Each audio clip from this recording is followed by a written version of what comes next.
None.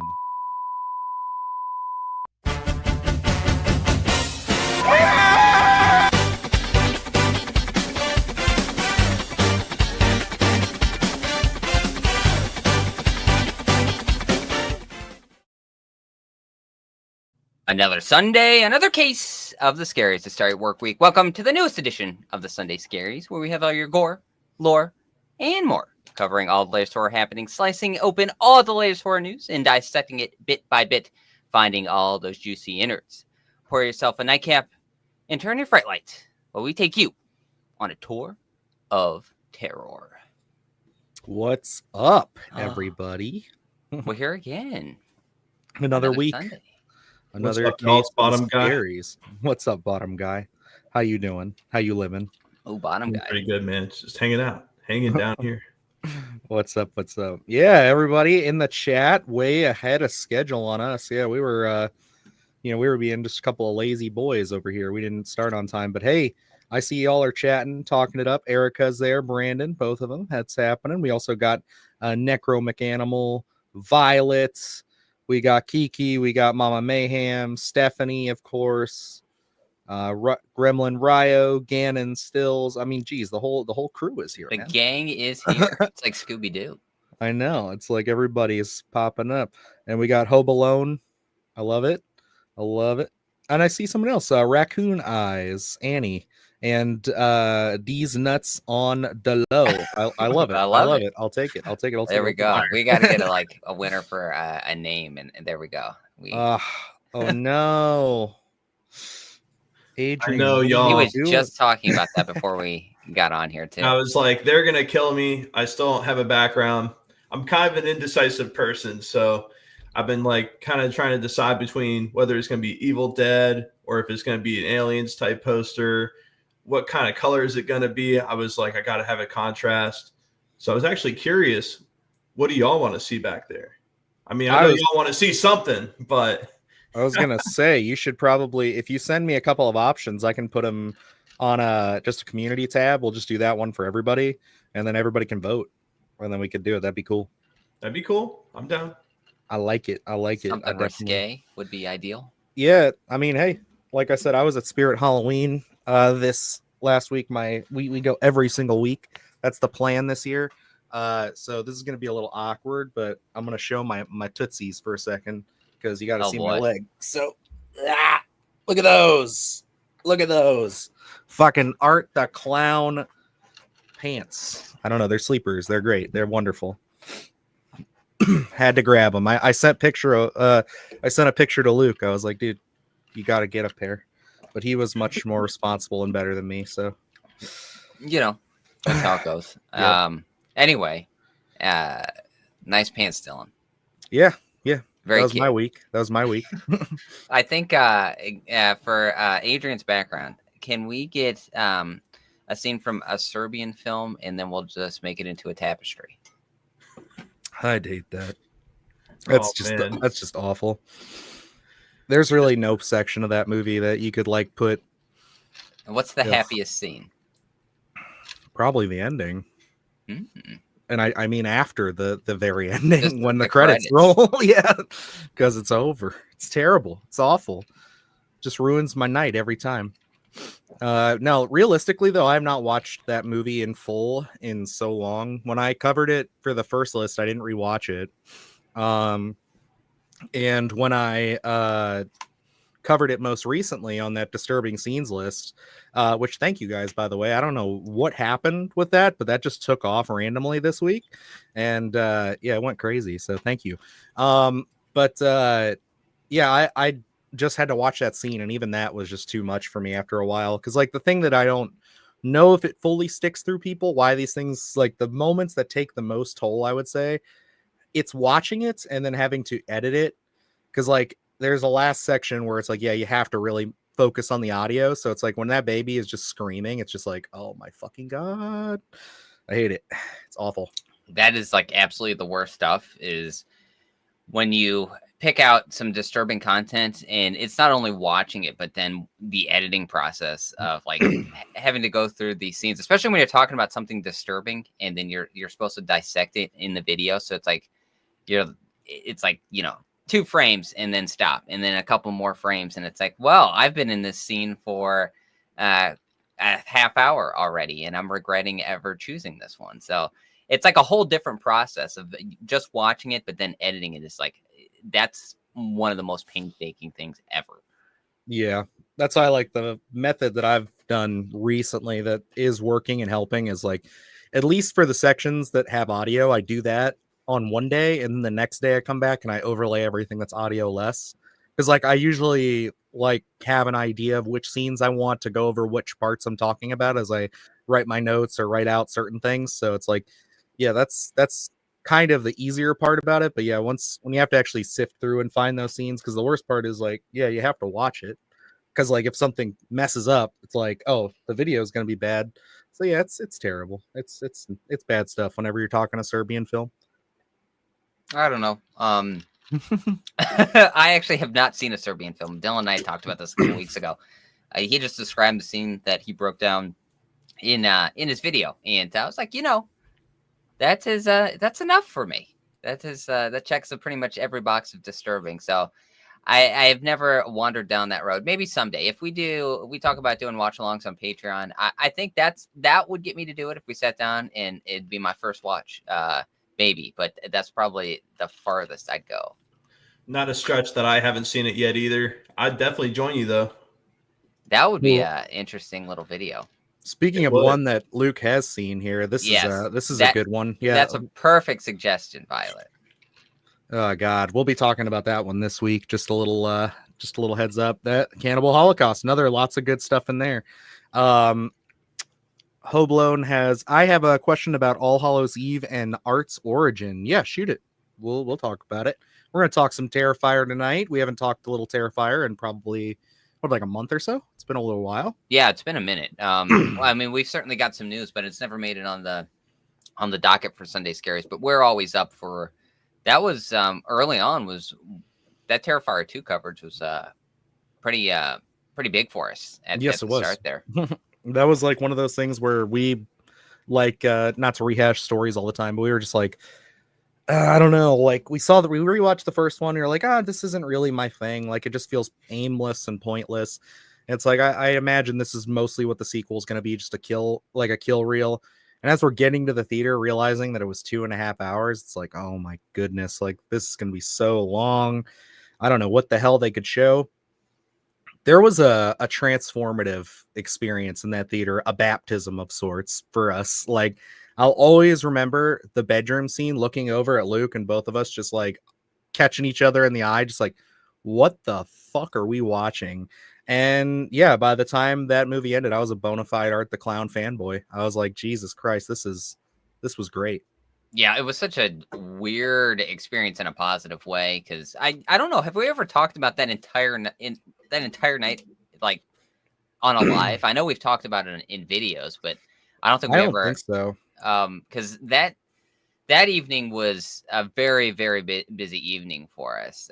Because that remake or reboot of Hellraiser also dropped, like, was it like 3 a.m. I think, something crazy like that. And so the only place that was showing Terrifier 2 was about like 45 minutes away. So we both worked that day, and then we had to drive 45 minutes away to go see Terrifier 2, which was already 2.5 hours.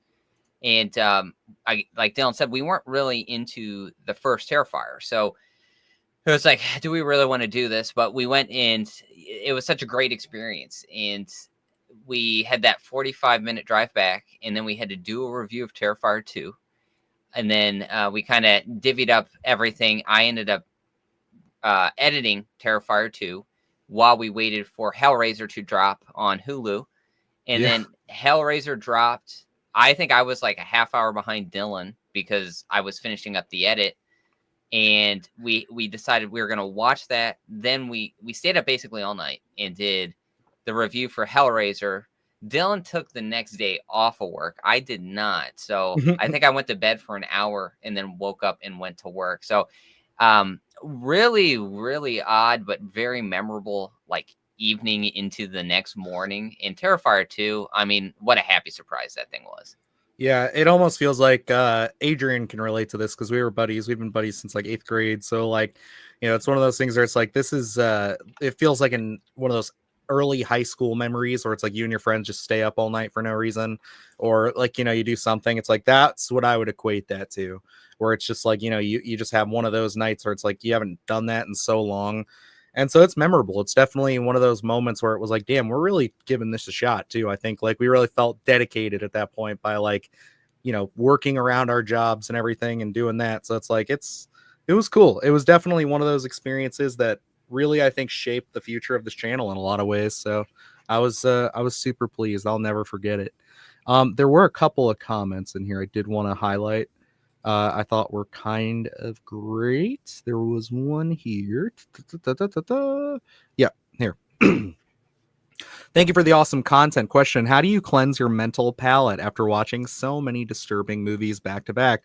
I feel like I'm gonna have to address this in a video. At least one of us will, because like it is just like a frequently asked question in the comments. But like I always give the same answer, and I think it's still true because again, watching some stuff this week and then leading into you know, the video that's coming out this like later this week, I gotta say like the biggest thing is having a 3-year-old. Just it's whiplash, man. Like I'll just go from spending all day, like I tell my wife, watching this week I'm re-racking a list, so I will give this one away. And it's because I love y'all. The movie called Torment from 2017.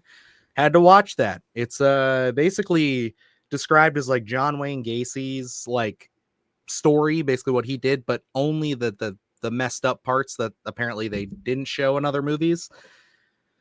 Basically, we just get down to this dude just anally torturing a guy for like probably 45 minutes. I'd say that was probably a little like nice on that. It's most of the movie, and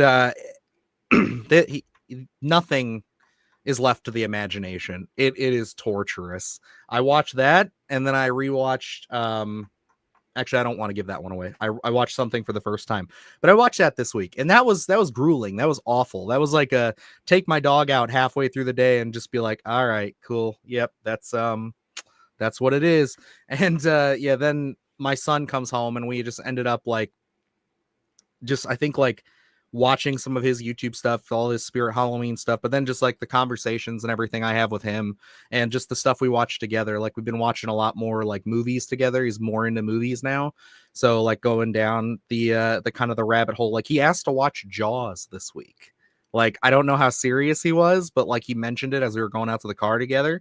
And I was just like, man, you're cut from the old cloth here. So it's like, we might have to throw that on eventually, but yeah, it's a whiplash thing, but it definitely helps to have like the rest of the content I consume being basically like PG-13 stuff.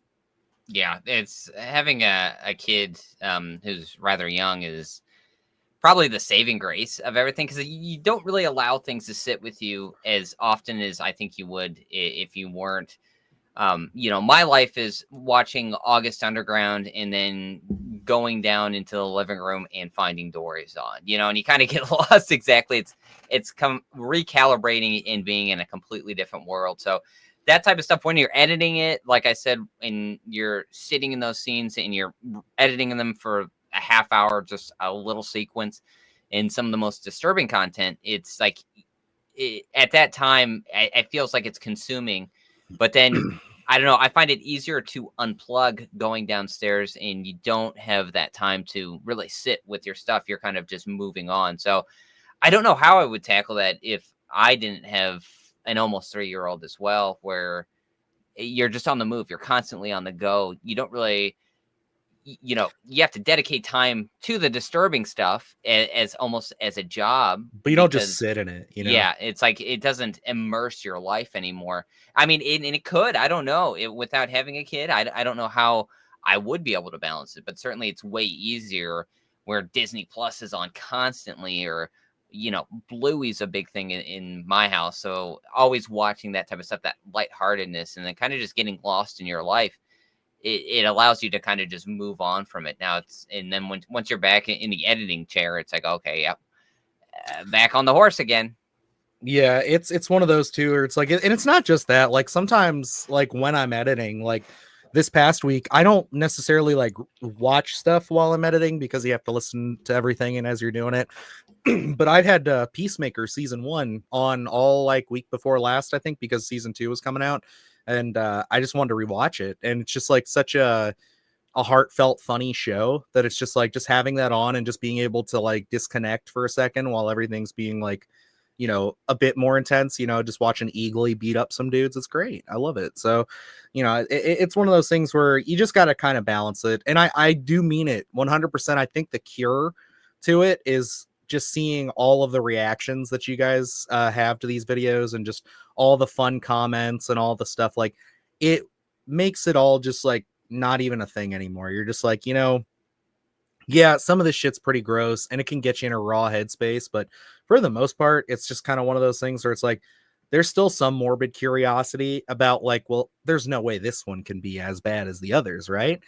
But like, you know, it does have its moments. There are days where it's like sometimes I have to record my, especially when I do the reactions and I have to watch everything, not just like a scene. Like there are times when like I'll just do like 2 takes where it's like I'll record half of it, get through most, and then I'll just come back and do it. It just all depends on how I'm feeling during the day. Yeah, and it's odd, that kind of dichotomy of the horror genre, where horror movies in general are a comfort food for me, and I'm sure with Dylan as well, where it's like, you know, Friday 13th, part 4, part 6, those things you can put on and fall asleep to. But it's when you get into the disturbing content, that's such a different animal. I think it hits way different. But oddly, it's like, you know, you can watch something that's disturbing and then put on Christine, you know, and have a good time with that, where it has a redeeming quality. It is just a fun horror movie from the 80s, whereas some of the disturbing stuff, especially, you know, over the past couple decades, that really go to the extremes in its subject matter, that stuff is so different. But I can still find comfort in other horror movies, things that I grew up, The Blob, Killer Clowns from Outer Space, things like that, that are just kind of way more fun, and you can really have a good time with that type of stuff. But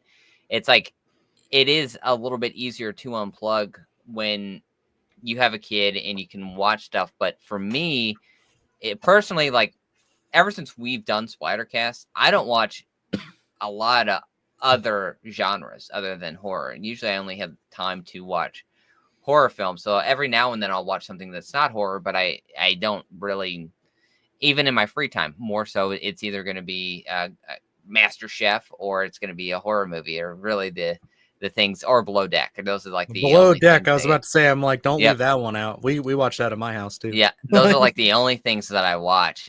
So I still find horror to be comfort food. It just it's weird that it's like the disturbing stuff is really, it can sit with you, but you can still find comfort in other horror, if that makes sense.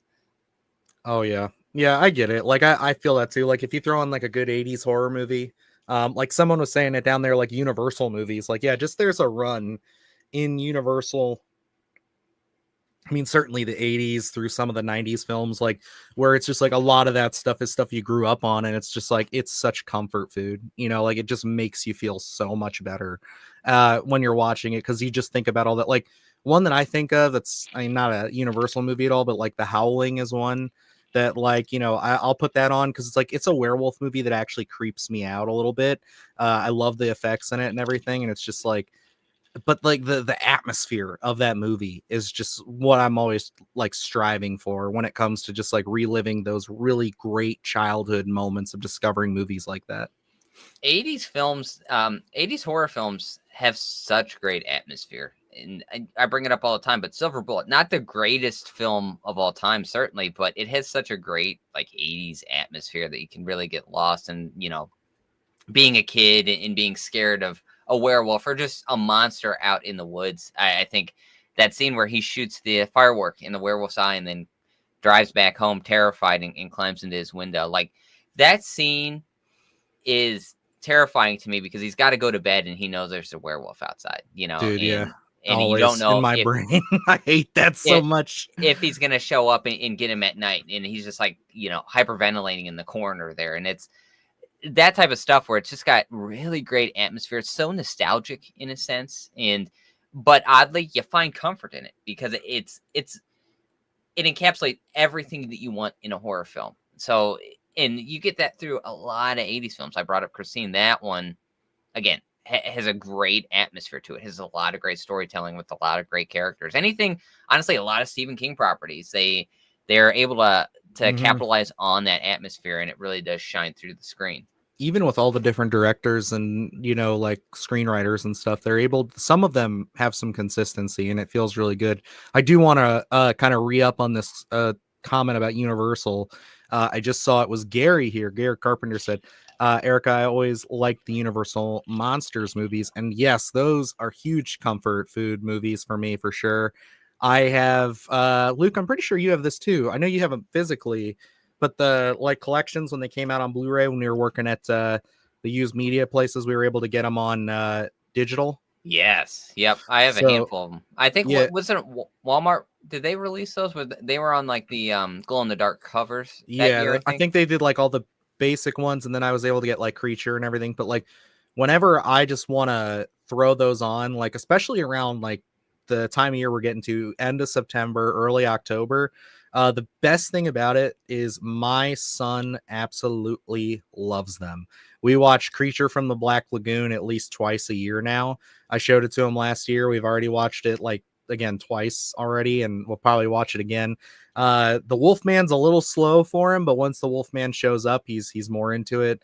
He really liked Frankenstein for the most part, but again, some of them just don't get him. But he does really get into the whole like black and white aesthetic of them, because we watched them on our little projector when we had the projector sponsor. We threw those up on the ceiling and just sat there and watched them. I mean, they are just friggin' endlessly great. I think there's just something fun in watching the Universal monster films. And they're certainly nostalgic. And I didn't really grow up on watching the Universal monster stuff. It just, to my recollection, it did not play on television a lot. So it was something that I had to seek out on my own eventually. And I don't know, there's a funness in when it gets really late at night, and I'm sure a lot of our chat here are night owls, where it's like you have that comfort where everyone else is asleep, but you're awake. It feels like the city's asleep, but you're still awake, and you pop on an old black and white Universal monster movie, and you're just sitting there watching it. House is quiet, and you're just having a good time. There's an eeriness to some of those films. Wolfman is one of them. I think Creature is just a fantastic film in general, but I think Frankenstein, things like that, they just have this weird eeriness to it, especially when you're watching it late at night. I think having that black and white aesthetic, it's just so nostalgic. It's not like terrifying in a sense, but it's just like has this eeriness that you find to be fun, if that makes sense. No, I completely get it. I feel that. I love Mama Mayhem here. I watch 90% horror and 10% baking contest. That's the way you got to do it. That's how it is, Let's see. I enjoy movies like Stephen King, but these extreme cinema films are more like a course of pathology. Yeah, it's just one of those things again, or it's just like, I never thought this is the route we were going to take with Splattercast. I knew we talked disturbing stuff eventually, because like that was, I think, and still do for most people who love horror, like you do find a moment where you're just kind of like, or if you love movies, I guess you'll find a moment where you're just like, I want to see like what the hype is about with some of these like more extreme movies. And I think like that'll kind of subside for most of us. It certainly did for me, but it was just a topic at one point. It was just something that I thought would be fun, and it took off. And now it's just something where it's like I'm so deep in the rabbit hole on some of this, and Luke has just followed suit, that it's like there is just a lot of time where it's just like, yeah, it can be a lot, and yeah, it could be like stuff where it's like, but for the most part, it's like you're just trying to find the most entertaining clips and the most entertaining thing. Like I have a folder which I've been considering putting up on Patreon, like a mash cut of these, but I don't want to spoil them, of movies that I've recorded myself watching that I didn't include on lists yet. There's only like 5 or 6 of them, but like they're in there. And I always think about just like smash cutting a bunch of reactions as like exclusive things for those. Cause like, I think that's just a lot of fun. Cause yeah, it's like just watching back some of my own reactions at times. Like I know this sounds like gaudy and stupid, but I'm just sitting there like, You know, some of this stuff I do see why people find hilarious, because like there's a lot of times I'll just forget that I'm even being recorded, and I'll just fucking let one out where I'm just like, geez, good Lord. Like, it just makes me jump. Like, movie I watched this week certainly did that. Yep, and those are always the fun ones. I talked about it when I did the French films, and Frontiers being, I mentioned I don't react audibly a ton when I'm dealing with a lot of like disturbing horror. It's kind of more introspective, but there was a scene in that film that really made me actually react to it. I was like, oh, damn, that is, that really seriously caught me off guard, especially with the kind of terror that you're dealing with prior to the physical violence that we get just moments later. I was not expecting what we got, and especially not in the imagery that we did get there. So it's like when you really get lost in a film, like he said, I never would have thought that this is the route we would have taken the channel. But because I stayed away from a lot of disturbing content, it just was, I didn't really feel like there was really any intrigue in there or really anything to gain from their viewings. And I think there are some films out there that are just shock for the sake of being shock. But we talked about it a couple weeks ago, and I never would have thought I would have taken anything away from August Underground in what the director's intent was. And you start kind of looking behind the curtain of what each filmmaker was trying to do with some of these films. And sometimes there is an actual intent there, and sometimes it does hit on a really raw nerve. So I think that becomes rather interesting to say, I'm going to make a disturbing film, but I'm also going to have some sort of commentary behind it or some sort of subtext that I want a viewer to take away. And it's not just going to be this hollow film where we're just,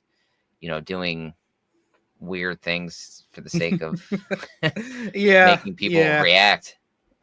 Yeah, it's one of those ones where you gotta balance it out a little bit. I know I've been in the disturbing world for a while now, because I think like probably the last 3 or 4 lists that I did have all been like disturbing or brutal content. But this list, surprisingly enough, even though I'm staying in the disturbing stuff, this week's list, I am so excited. I've recorded 3 of the entries so far, and like they are like probably like 15 to 20 minute long clips of me just sitting here talking and reading and going through stuff, because like I'm gonna have a lot to sift through. So I think the extended cut of this is gonna on Patreon is gonna be pretty long. So hopefully the ones subscribed and the ones who would like to subscribe will enjoy it, because like I can say with my full chest that all of these movies are movies I like, and they're all disturbing. They're all scenes that are disturbing.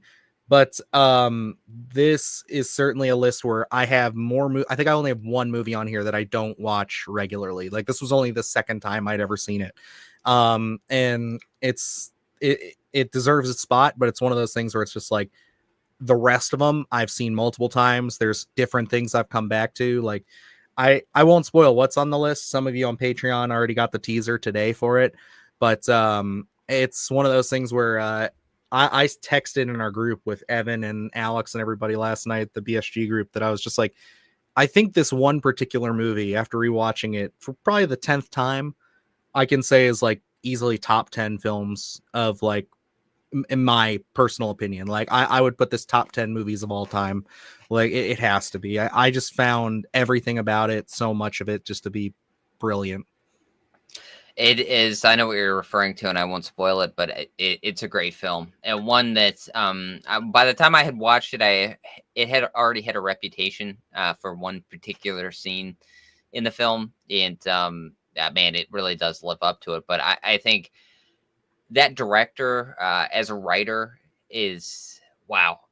It doesn't have a film I hasn't don't made like, a bad movie. Yeah, I was about to say that. Yeah, so much great character work in all his films, and I know you brought that topic up yesterday of that one particular film, but then when I had seen it, and I love that film, I started thinking, man, the whole filmography is great. I can't even choose, because they offer so many different things in each different film that it's really hard to choose which one you like. And there's one, the second film, and I know we're kind of really dancing around stuff because I don't want to spoil too much, but that one, it's so gruesome, but I love the story arc. I love the acting from an actor that I never would have guessed would be able to put on a performance like that. But that one just is absolutely burned into my brain from every different aspect. Yeah, and I that's one Adrian for sure. I know I've been down to his house numerous times. That one is there's two movies that you're talking about there that I always consider throwing on. We have not gotten to them yet, but one of these visits we're going to sit down and we're going to have to watch probably both of them, and then we'll get around to the third one. But like, you know, I think you love all three of these movies. I'm ready, man. I got a lot of stuff to watch. Yeah, I mean, dude's been definitely stepping it up on his side. He's just asked us for our Shutter password. So guys, Adrian's getting serious. He's going to be joining in on these conversations. Going to be fixing up that background here real soon. Oh man, let's get into some news, Luke. We've been talking for about 30 minutes. You know, we're into it a little bit. We've been catching up. Let's talk about some of these topics. Let's not keep it buried anymore. Take us away, sir. All right. Well, let's start off. We already touched on Terrifier 2. So why not hop into some updates for Terrifier 4? And as we know, Damien Leone's come out and said we're going to get a little bit of a backstory for Art the Clown. And he recently did an interview here and was talking about kind of, I don't know how to take this because, you know, he's still writing it. And it almost seems like he's battling on how much we reveal with Art the Clown, where he's saying, we're certainly going to get answers to some questions, maybe even to a fault. But he also wants to keep that mystique of Art the Clown because he knows if you explain too much, that all kind of goes away and it's really going to be a hit or miss. It's going to work for a lot of people and not work for a lot of people. So, and I think the biggest thing with Art the Clown is that mystique that we don't really know why. But we're always asking that question of, you know, oh, we're going to get some answers in Terrifier 4, at least the conclusion of, you know, supposedly the conclusion of the franchise. So I don't know. It seems like he's battling with how much to tell us versus, you know, kind of just keeping it left up in the air. Because, you know, even I go back and forth with what we're going to get with Terrifier 4 because I love to know more about Art the Clown, but I don't need every answer to what his backstory is or why he's doing the things that he's doing. Yeah, I really think that's probably what he's struggling with too. Because, like, I mean, it's just one of those things where we've all talked about it. I know in our spoiler reviews and everything, we covered the whole Terrifier franchise leading up to the third one coming out. We know only so much about Art the Clown, like very little about his actual backstory, but just kind of have hints, have things that are like, oh, this is probably what, you know, they're going at. Like even in the third one, not to spoil it, because it's not very big, but there's a conversation between two characters that brings an event up, and that sparked a whole thing in the Terrifier community. It's like, was that what they're referring to? Are they referring to Art the Clown? And it's one of those things where I think he's of two minds, because we've all seen what happens when you try to take the genie out of the bottle with a lot of these horror slasher icons. It's like, once you take away the mystique, it's almost like you can never really get it back. And I think that the Terrifier franchise is still in that very pure form right now, where it's like, in my opinion, and I know some people will not agree, this is like on par with like Evil Dead, where I've come around to the first movie, and I wouldn't say there's necessarily a bad entry if I'm talking about just the three of them. Because, you know, All Hallows Eve is fun, but it's kind of just vignettes. It's almost like a little bonus thing for me. But yeah, and that's the thing. Hobalone here says that All Hallows Eve makes it pretty clear he's straight up a demon. And yeah, it's, man, I don't know. It's going so many different directions for me that I can sit here and say, personally, if we just got a little bit, like maybe if we just saw how the man became the, you know, like just the demon in a sense, but we didn't get too much of who this man was or what made him tick and all that, and we just know that that's a little bit of his personality mixed with this demon, that would be enough for me. But I don't know. Some people love to have everything, you know, told to them, and I completely get it. My wife is one of those people where it's like she loves to have all of the story wrapped up. She wants to know everything about everybody. Her favorite fucking movies are ones like The Sandlot, where it ends and it just tells you every credit of like, this is what they went on to do with their lives. This is what's going on. It's like, that's just what it is. And for me, like, I'm okay.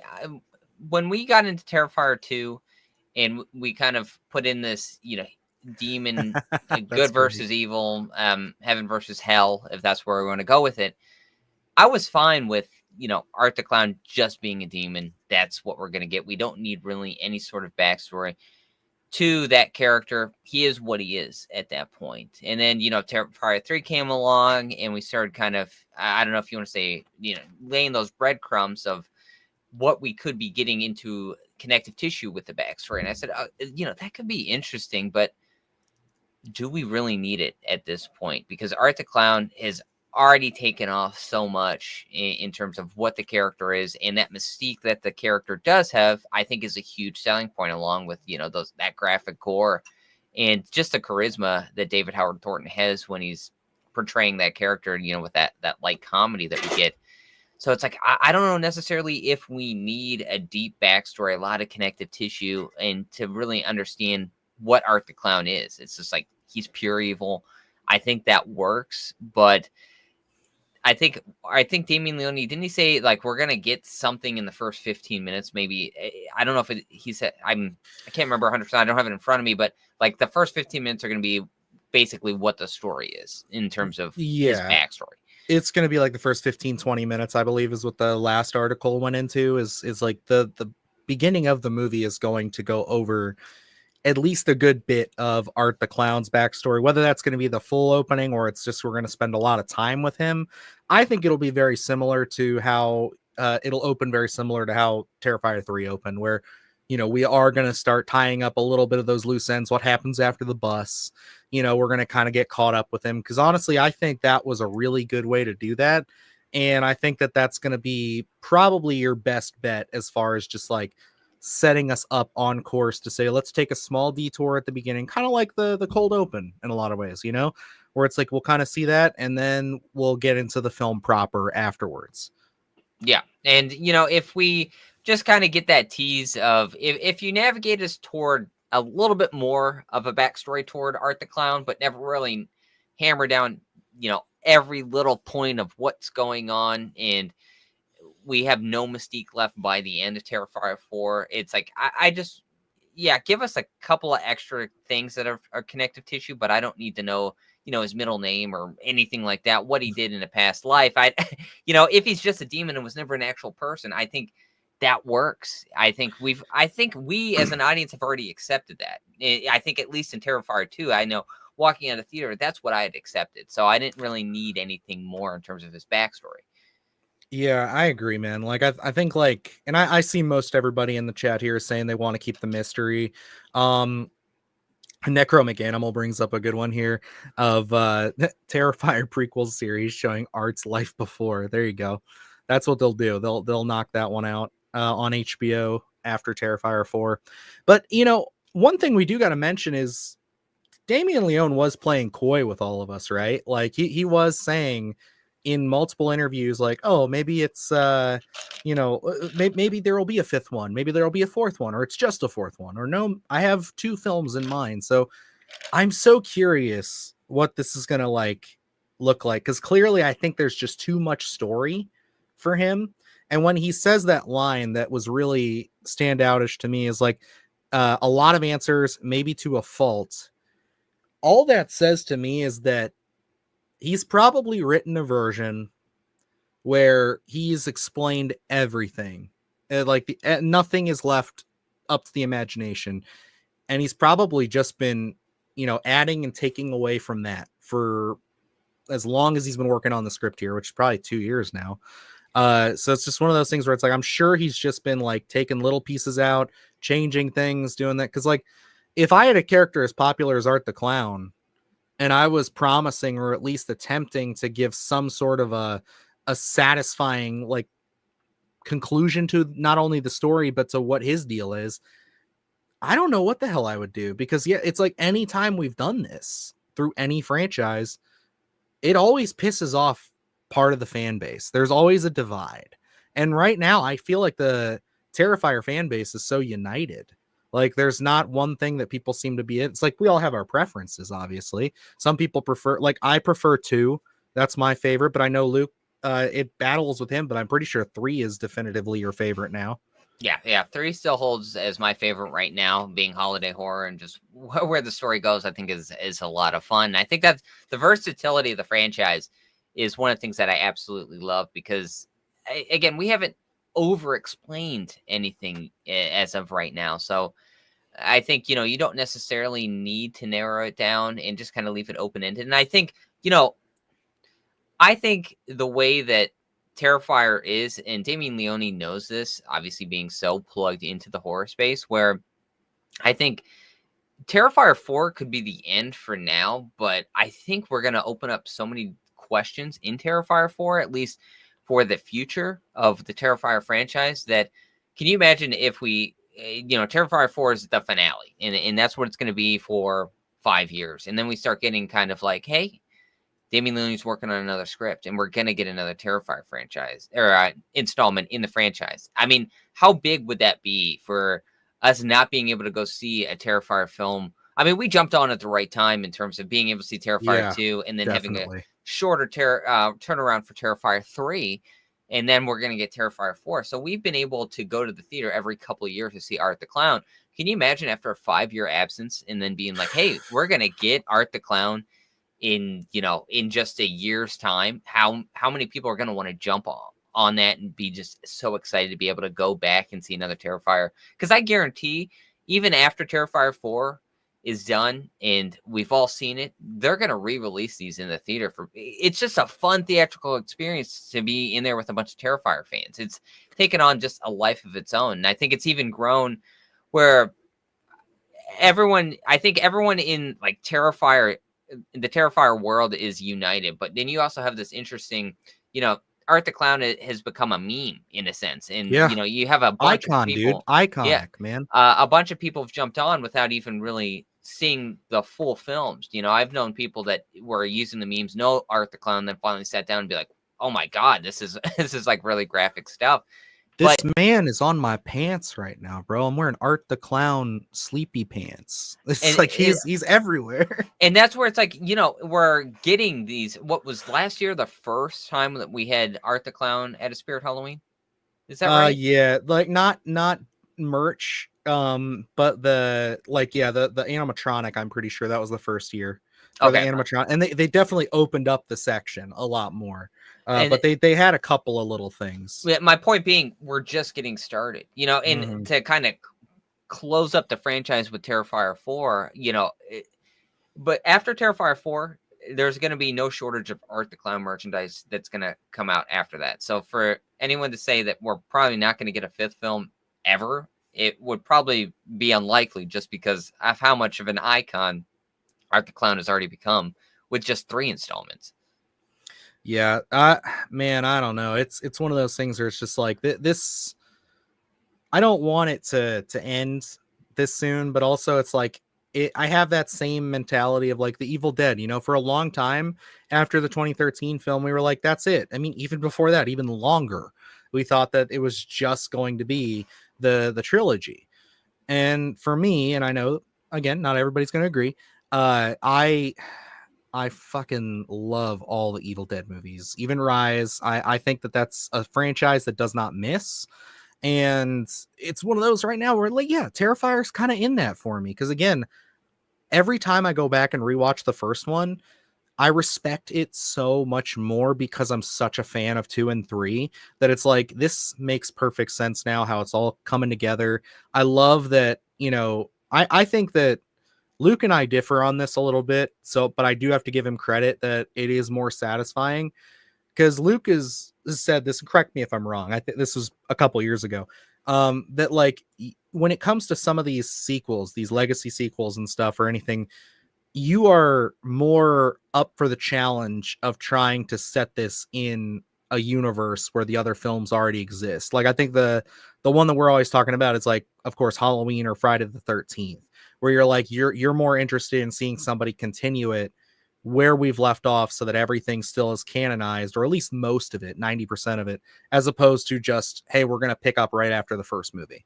Yeah, that's 100% correct. I think there's an art to taking in everything that past creators have done and try to find an in to make it work, because it's easy to say, I'm going to continue work after the second one and wipe everything away and just to act like it doesn't exist. I think you can do that, and there are films that make that work, but I think, at least in my eyes, you get more bonus points for saying there's a big shit show prior to this, but I'm going to take in all that content, try to make it all work and craft a story that is viable for an audience to go see, and really a continuation for the franchise. So I think there's a little bit more gravitas in something like that, rather than just being able to say, I'm going to wipe the slate clean and really start my own canon and just negate everything that had happened. So, in looking at Terrifier, I think we're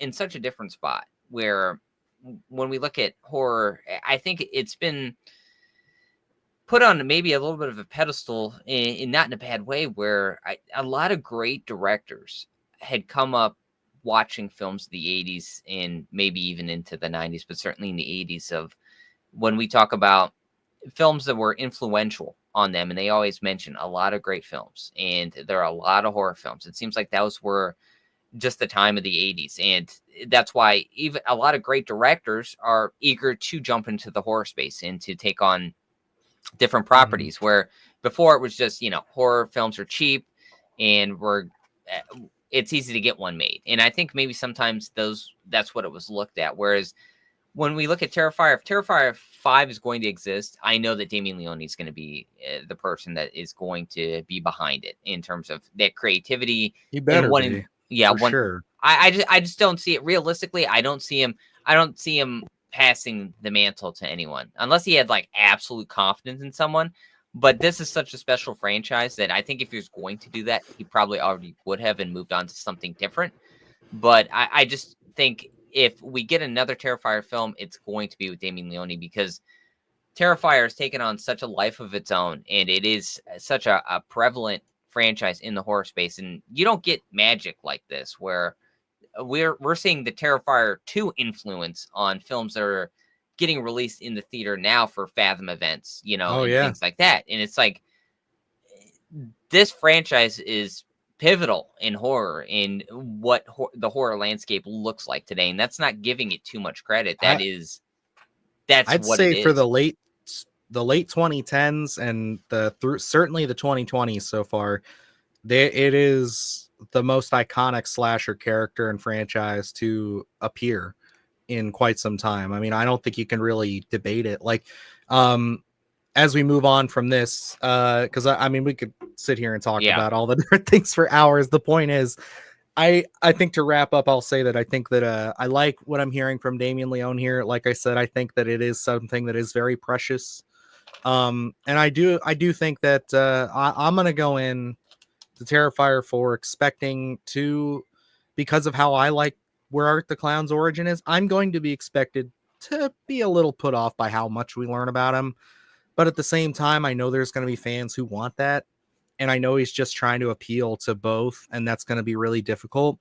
But I have a very hard time seeing him giving us so much backstory and that it ruins the character. I fucking hope not, because like I've been wrong many times before. So let's hope he can land it. I think he can. So I think so as well. I just think, looking at that interview, it seems like maybe he's wrestling with a little more than he has in the past, just because of how prevalent Terrifier is nowadays. So I'm of course excited for Terrifier 4. It feels like maybe he's coming off with a little bit more of a struggle than he has in the past installments of what to do, because he's promised a backstory, but when he promised a backstory, you don't know how much to give, and it's a risky game for people to take it Art the Clown at face value and then start adding some more connective tissue. So of course I'm excited for Terrifier 4. I think Damien Leone will certainly remedy any issues and wrinkles that he's having in the script right now, if that is the case. I think we'll find that happy medium. I have so much confidence after seeing Terrifier 2 and 3 that I would guess that Terrifier 4 is going to be on par with those at the very least. Yeah, Necro here. What's next for Leone after the another original taking on a property? I feel like him being such a fan of horror, I think that he's probably going to take on a property. That's where I'm going to lay my hat. Although I know there were rumors after Terrifier 3 came out that he was already talking with other studios about another original property.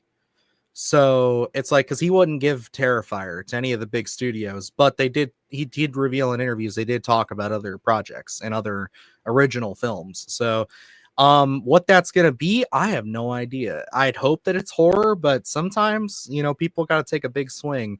Like you point here, a romantic comedy. Erica agrees, a romantic comedy.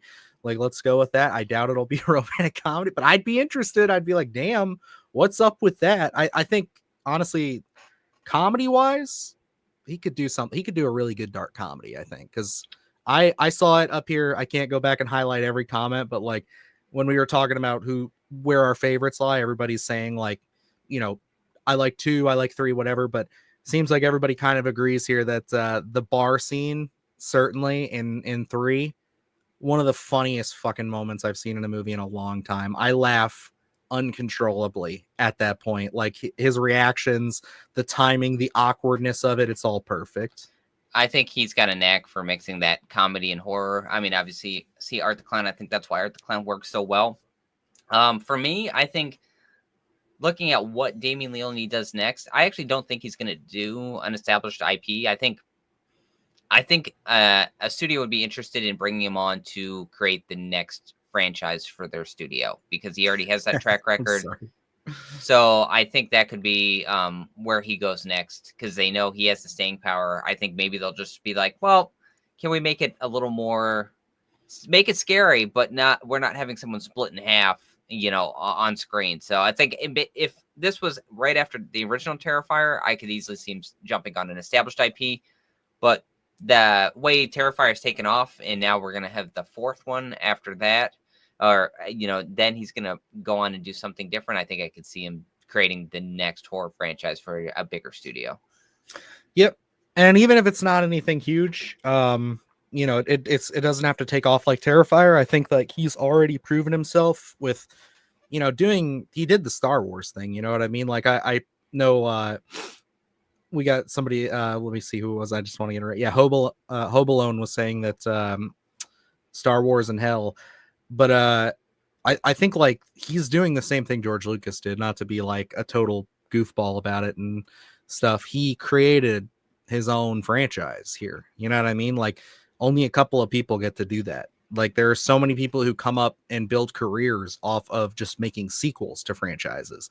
He's now in a camp with George Lucas, Wes Craven, all these other people who've made these giant franchises. So it's definitely something to admire. And I think a lot of big studios hopefully are doing that. I did want to say, I saw a couple of people mention Rawhead Rex as a potential Leone remake. That would be great. Honestly, after seeing the Toxic Avenger, I love Macon Blair a lot, and I think the new Toxic Avenger is great. But if he wanted to do something like that and really amp up the gooiness and the goriness, I'd like to see that. Just something of that nature would be cool, I think, in general. Yeah, if he dove into some sort of body horror, I think that would be a lot of fun. Because, I mean, you got that great gross out factor when we were dealing with Art the Clown. But if we really get into some sort of disgusting body horror, I would love to see his take on that. And maybe approaching horror in a different manner where, Art's kind of this slasher. It's certainly got a supernatural element to it. But, kind of tackling other subgenres in the horror space would be interesting for him as well. Yeah, I think he's definitely going to travel into something very fresh, very different. But I did want to highlight this. Gracie put this up. This is a great question for Luke because I'm actually very curious because I personally, although I adore it and I feel the energy here, I get it. I think that Sam looks wonderful in the Sackhead, and it would have been great to have that kind of build up over multiple films to see what he is underneath. I personally think the fact that we haven't gotten another film, I'm happy that we have it. I love Sam's pumpkin face. He's, I would say, even more of an original character than Art the Clown for sure. Like he just oozes Halloween energy. Like he's just one of those things where it's like every year I watch Trick or Treat, every Sam thing that I see at a store, every time I see Trick or Treat getting mentioned or getting bigger every year, it warms my heart. Like that, I associate the holiday of Halloween with that film, and like of course Halloween and a select few others.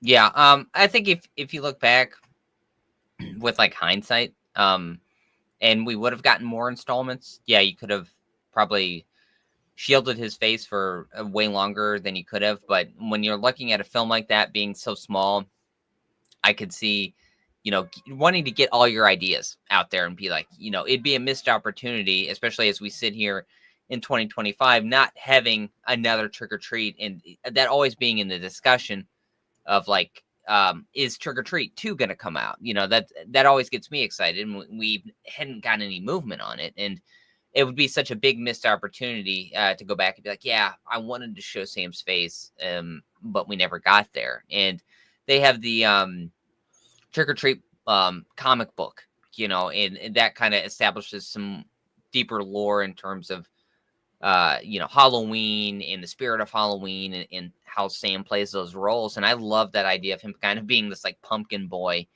And I think it's so much, it's fun imagery where I don't think you needed it, but I'm glad we have it, because I love, the pumpkin guts and having all that aspect of it. It feels like it feels like we had a kind of change, and it feels different when we get toward the end of that film. So I'm glad we have it. It didn't really ruin any sort of mystique for me. I think, I love, if I'm battling between the two images, I love Sam with the sack head on. It's just so iconic, but I like that alternate, like, of having the pumpkin head on him as well. So it's like, I own the NECA figures, no surprise there. And I have, my one that's got the sack head on it, and then one that's got the pumpkin head on it, just because I love the variation. When we talk got about the Trick or Treat Studios one too. Yes, From one of our sponsors, the it's right back there, lovely folks over there.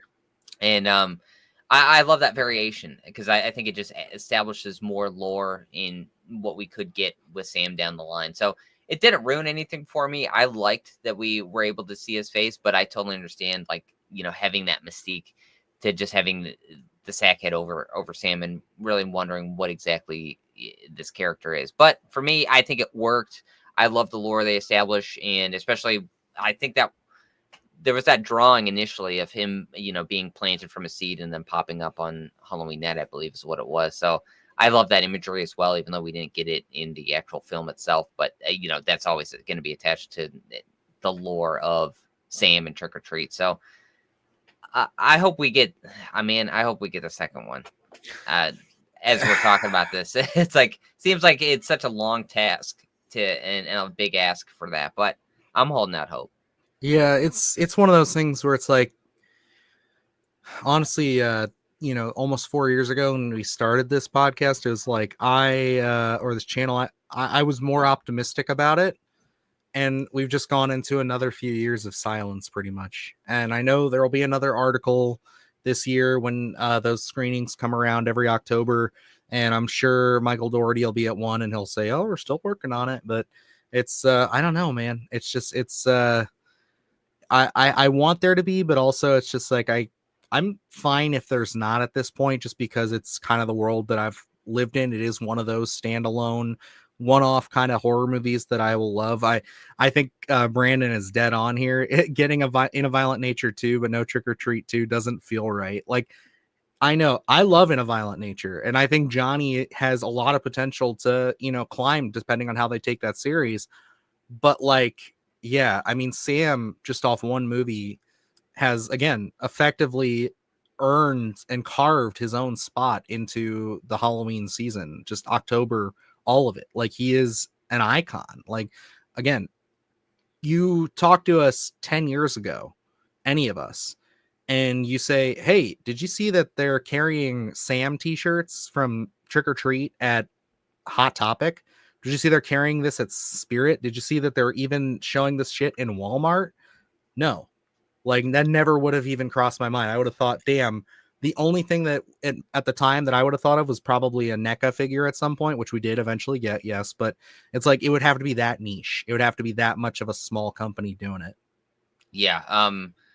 It's really taken on a life of its own. Nothing that I would have ever guessed. And I remember being on the message boards at the time that Trick or Treat was going to be coming out, and it only came out on DVD. It never came out theatrically where I was. I'm not sure if it ever got a theatrical release, but I remember renting that and being just in awe of the way that it was able to encapsulate the Halloween spirit, and I never would have guessed that we go into Spirit Halloween, and every year there's some sort of new merchandise coming out with Sam's face on it, and I have a compulsion to buy anything that is Sam, unfortunately. So it's like every time I go into Spirit Halloween, every year I walk out with something new, because what a marketable character off of one film, and the way that film is set up and the lore that they establish and kind of leave it open-ended, you can get an endless amount of stories out of that. And for us to be sitting here and not having that second film and always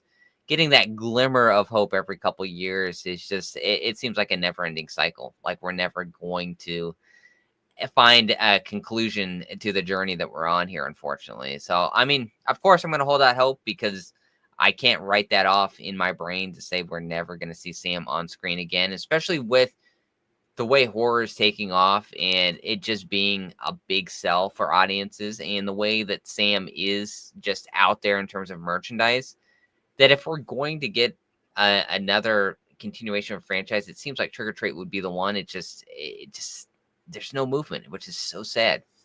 I know. And there's a couple of great comments here I do want to highlight here. I do love this. Actually, in Violent Nature, is one where I didn't mind them showing his face, because it felt like they were reminding us he's a little kid in the moment. Added a new dimension to the killer. 100% agree. I love that moment. See, like, Violent Nature to me is like,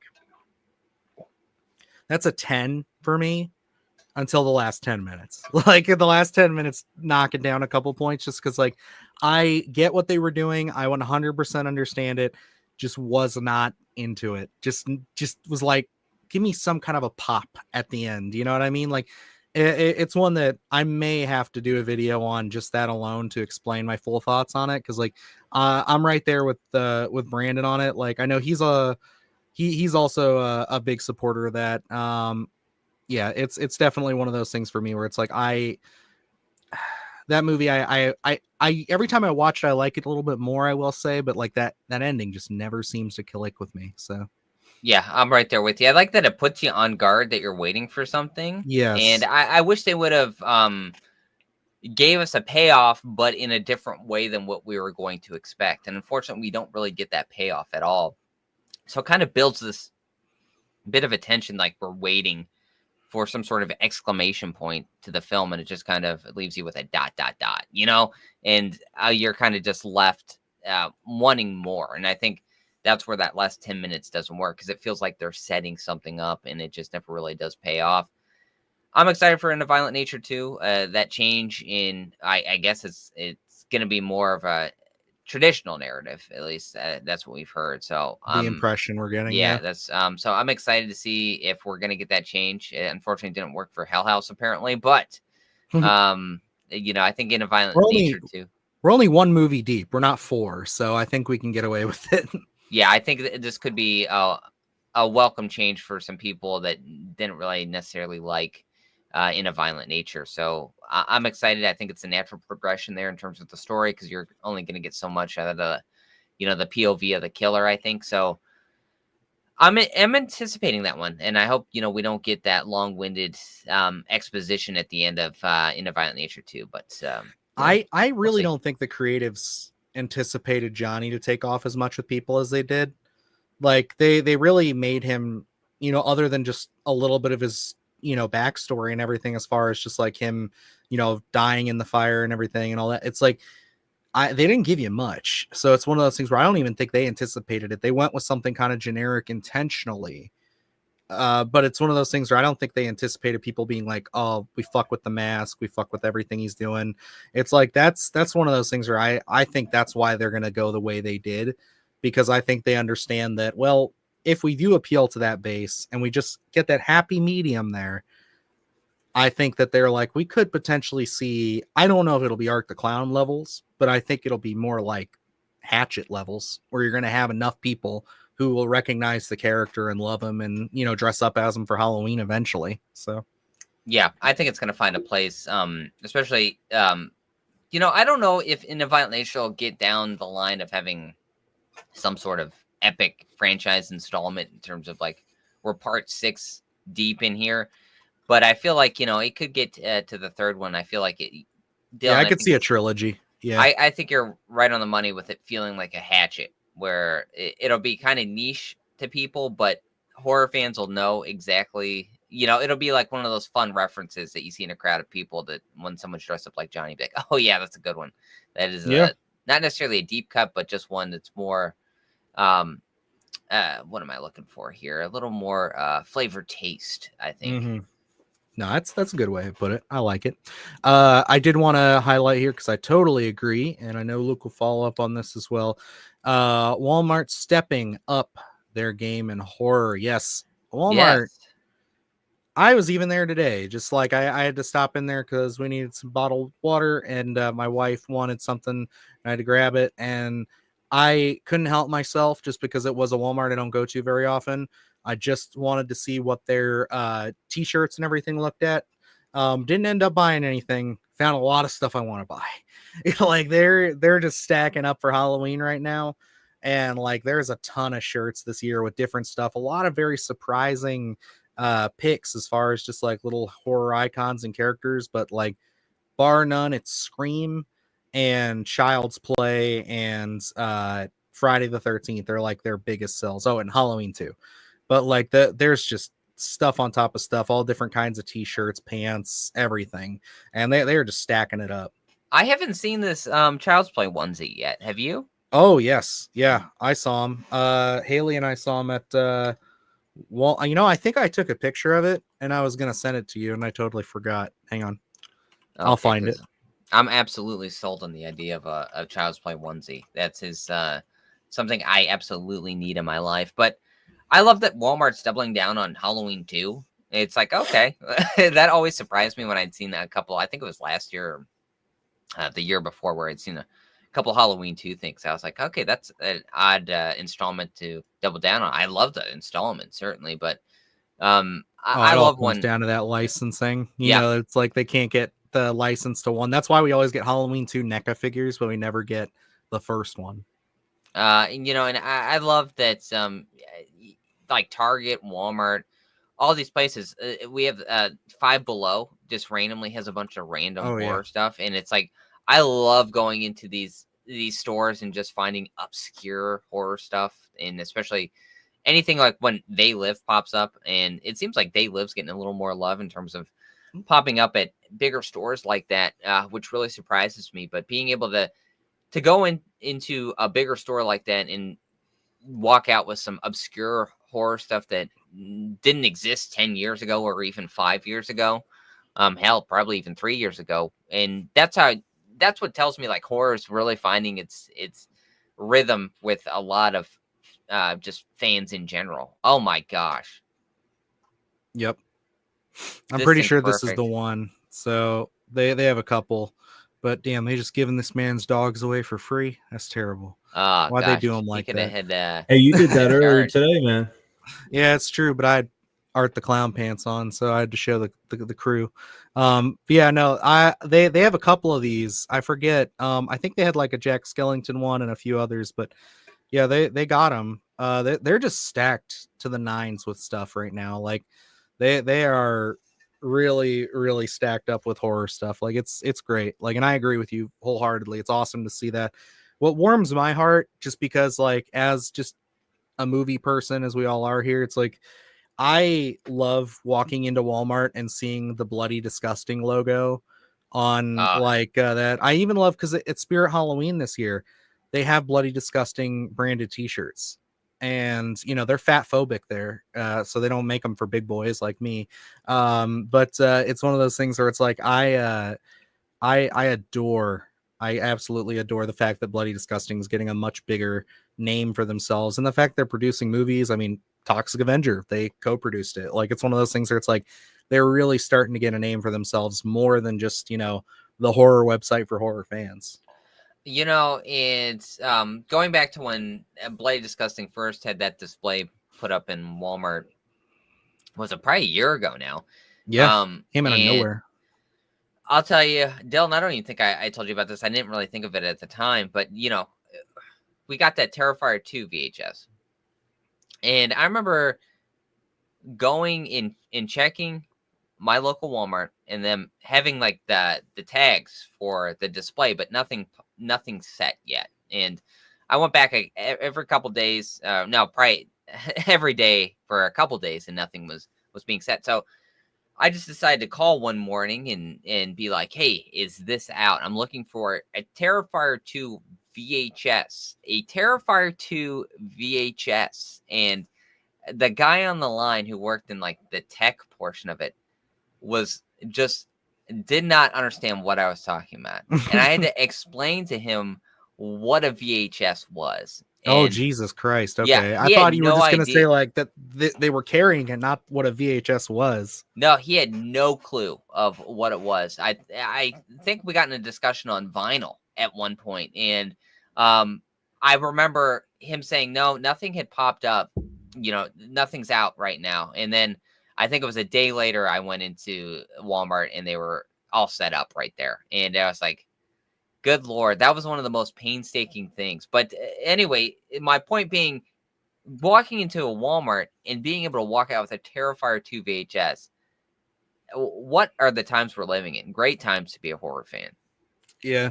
And I certainly always have to be on the lookout for those VHSs, because if it wasn't for the man in the corner, the bottom man there, I would not own this version of the T3 Terrifier VHS. Because, like, dude, I looked, like, you can ask Luke, you can ask Adrian there. I went to so many different Walmarts looking for this thing.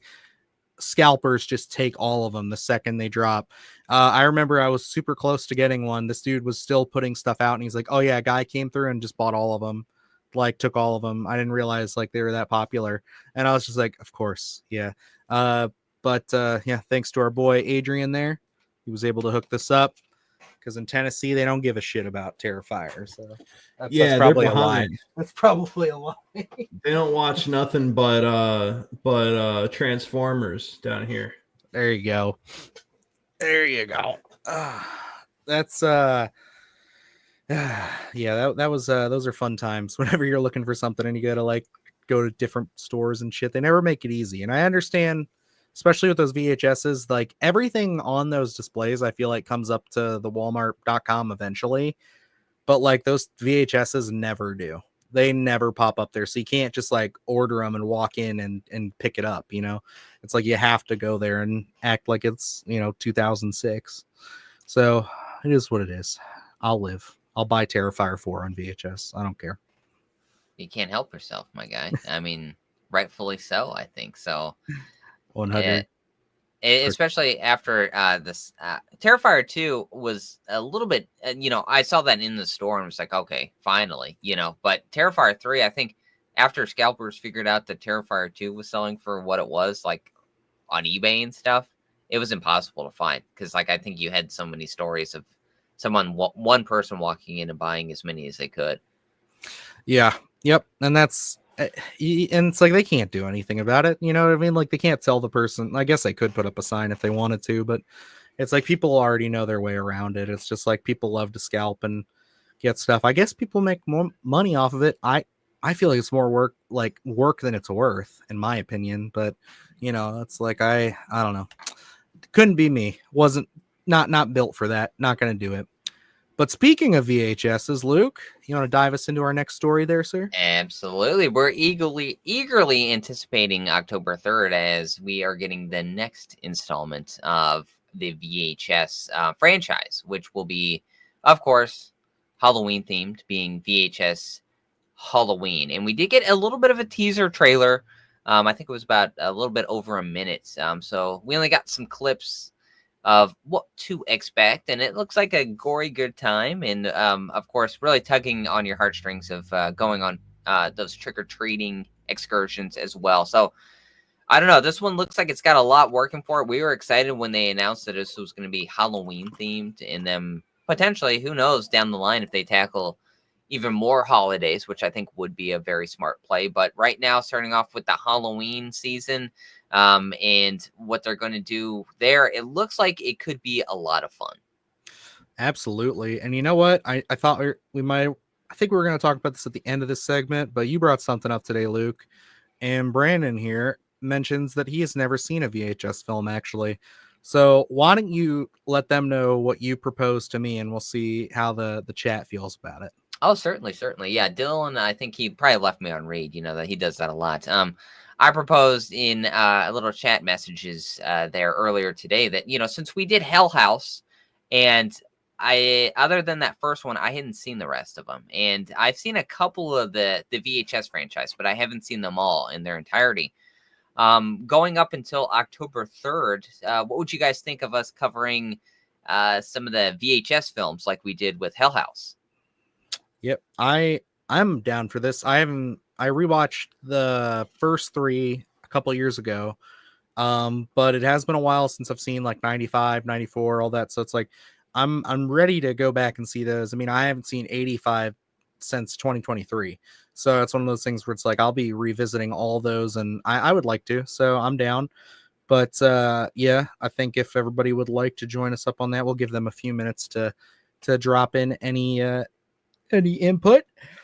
But yeah, I mean, Halloween looks great. Like I love the classic masks and everything, and just like the cell shading and all. It feels like speaking of Trick or Treat, it feels like the little PSA commercial that they used in the trailer and at the beginning of that movie.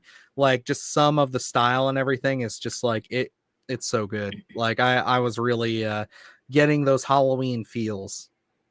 Yeah, I think they're really hitting the nail on the head with that Halloween spirit, and I think that's really what we're looking for here. I love that they're going out and trick-or-treating. At least one story is going to be that those are some of my favorite tales, because I think, of course encapsulates the Halloween season, but what kind of hijinks you can get into. I like that one of the directors is going to be Casper Kelly. I don't think we know anything about any of the stories, but I believe Casper Kelly did the Cheddar Goblin portion of Mandy, if I'm remembering that correctly. And I think that had just a great feel to it. It was so weird in placement, and I think it works so well. And I think coming out of something like Mandy, there was so much in terms of like Cheddar Goblin merchandise, because that little thing was so iconic in just that short amount of time,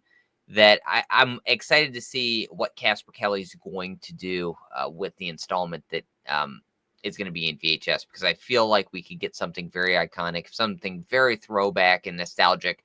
So that one has my attention 100%. Yeah, I was looking through again, just like everybody's filmography here and stuff, and there's a lot of intriguing picks this year. We don't have anybody that like, I think the only person by name who really like stuck out to me was one of the gentlemen who did Wreck.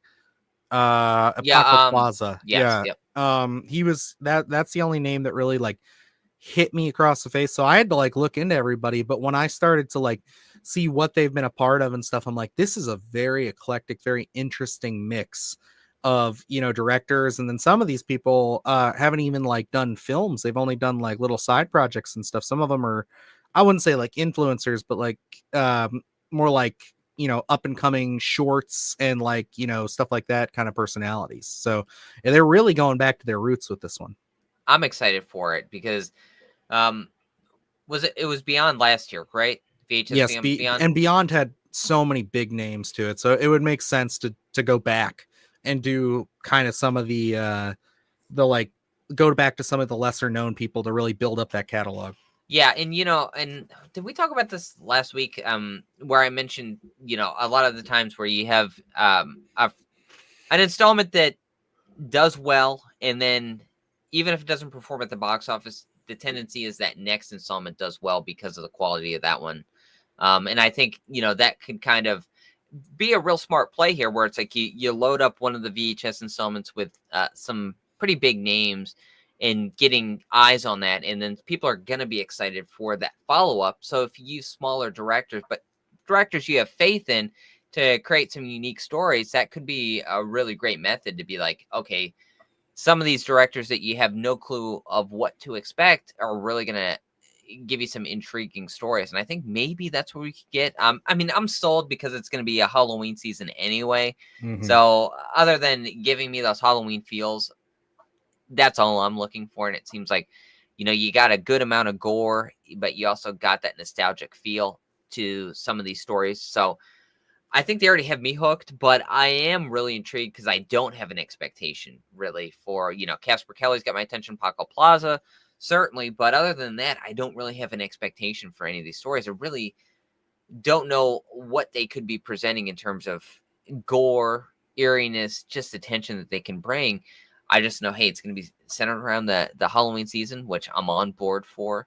But it is a big question mark of what to expect from some of these directors because I don't have that expectation. So I'm going into this one with a lot of enthusiasm, and I'm hoping we're just going to get some really unique horror stories because, again, the beauty of the VHS franchise is that if I don't like one of the stories, we're moving on to the next story, and that could be my flavor.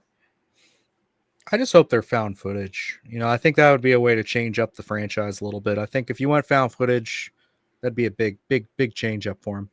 I think you need a more cinematic tale, or what else can we do? I don't know. I'm on a blank here. I think just do straight. Let's do straight podcast style. Let's shoot it like Yorgos Lanthimos has shot the last 5 of his movies with a fisheye lens for 20% of it, just to throw people off. I don't know why people fucking hate that. I think it's fine. It doesn't bother me that much when he shoots certain scenes like that. But I have seen some people rage out about that. But not to diverge. I see people bringing up ABCs of Death here. Are you familiar with ABCs of Death? I'm familiar. I haven't watched them though. Yeah, I have only seen I think certain segments of them because I never sat down and watched them, but I've seen segments from 1 and 2 just on YouTube as little short films and stuff. Are there 2 of them? There are. Yeah, Okay. There's 2.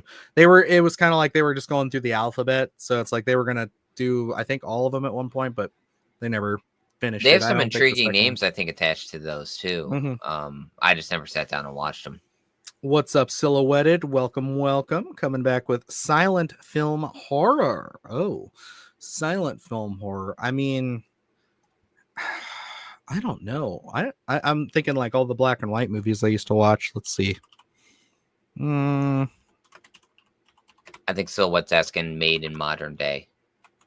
Follow up. Oh, thoughts. Okay. Do you think it would work? Gotcha. No, I think people would hate that.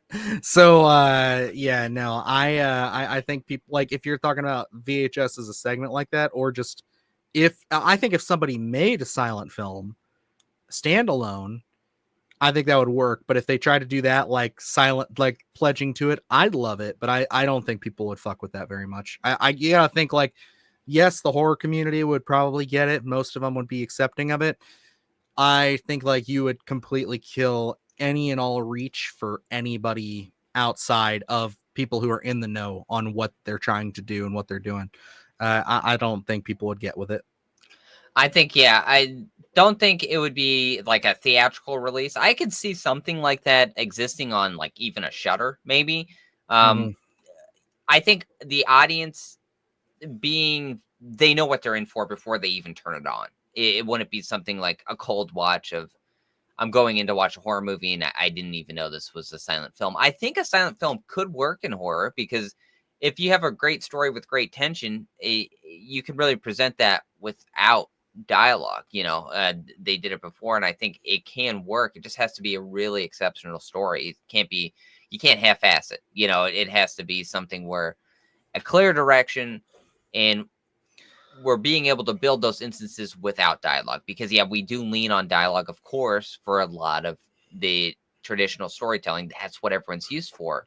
But, I think it would probably be the same as in a violent nature, where you have people that are going to absolutely love it, and then people are like, it just didn't work for me. So I think, yeah, you could split an audience there. I think it's possible. It's just not a big general audience film. I don't think that exists, unfortunately. We got a couple people here. Let's see. Necro says Skinamarink was basically a silent film, or it was just because I was watching it on fast forward. I mean, he's not wrong. There's very, very little dialogue in that. And then Erica brings up art is silent, and I love that. So I'd be down. I think, yeah, it would take the perfect concept with perfectly big personalities. Like if you had a David Howard Thornton, I guarantee you it would probably just be mostly like, I guess you'd call them like more ventriloquists or something like that. Not ventriloquists. What is that? Mimes. You'd probably have to find a lot of people who specialize in that. And I think like if you did that, you could probably get away with it. But again, it would have to be a very surreal concept, I feel like, to really actually win people over.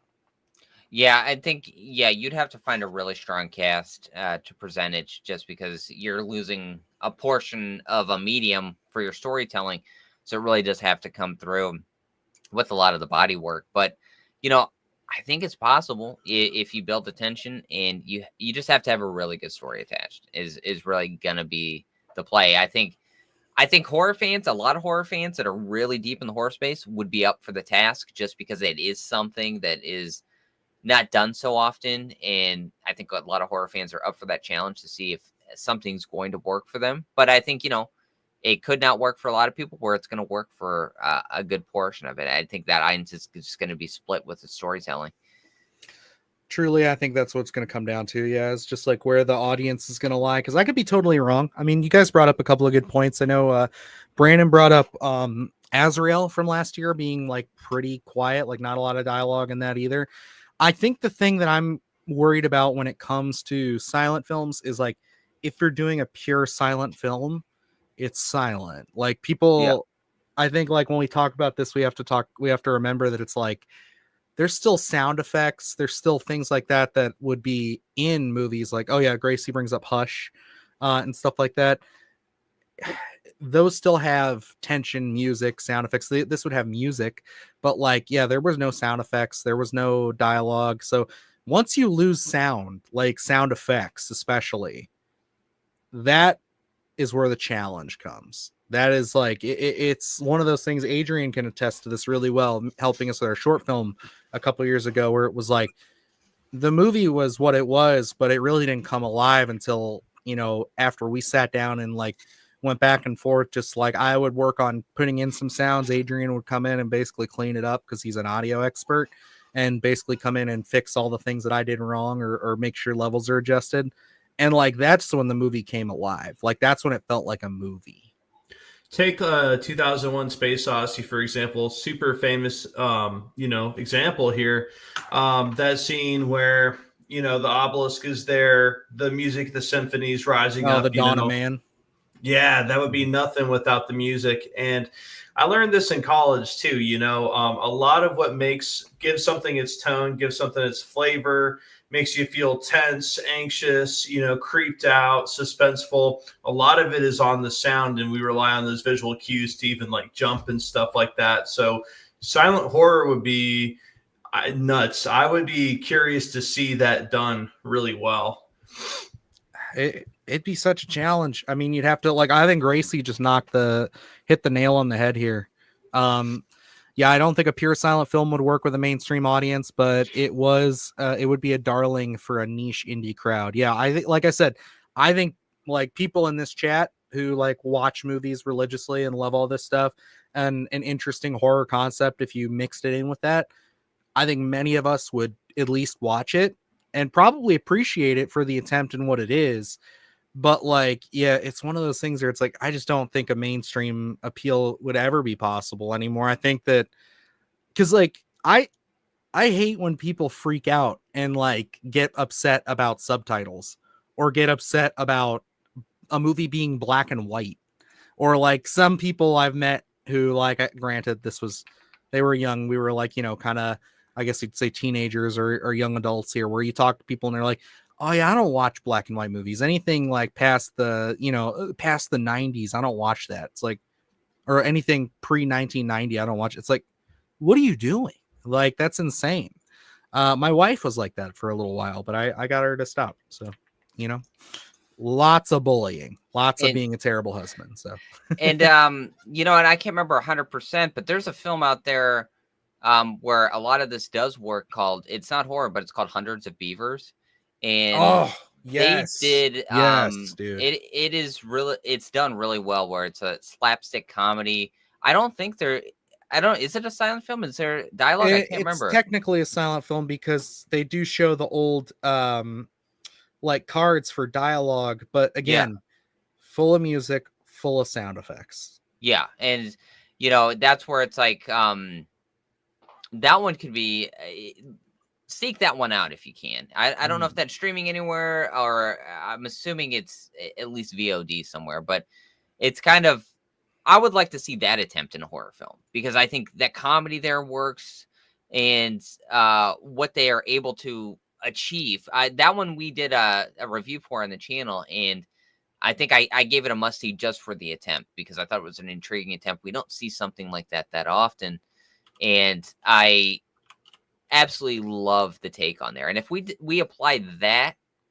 approach to horror, I think it could work, especially for a smaller audience, to say, "Oh, that was a lot of fun," and you could really build something off that. And now, you know, comedy and horror is a little bit different in terms of building, you know, sort of tension in horror. I think it can be done, but it's just going to really take some intriguing crafting to really bring that. But I think, you know, people could be accepting of, you know, those the title cards, or whatever you're going to call them. Could be it could be a fun take. It would have to be something that is so, like I said, surreal and overly stylized. I think you'd have to be putting on a show, you know, just with your visuals. Like it would be something where the visuals would have to almost be like nonstop.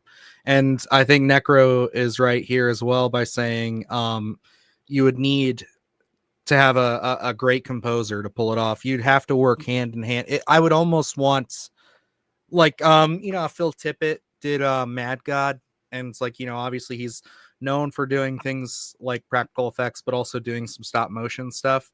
It's one of those things where it's like having him do a movie like Mad God. I feel like he's one of the only people who could pull that off, because it is so in his niche and his wheelhouse of like, this is what he does. This is what he specializes in. I feel like you'd need a composer to actually direct, write, and bring this to screen if you wanted it done the most effectively.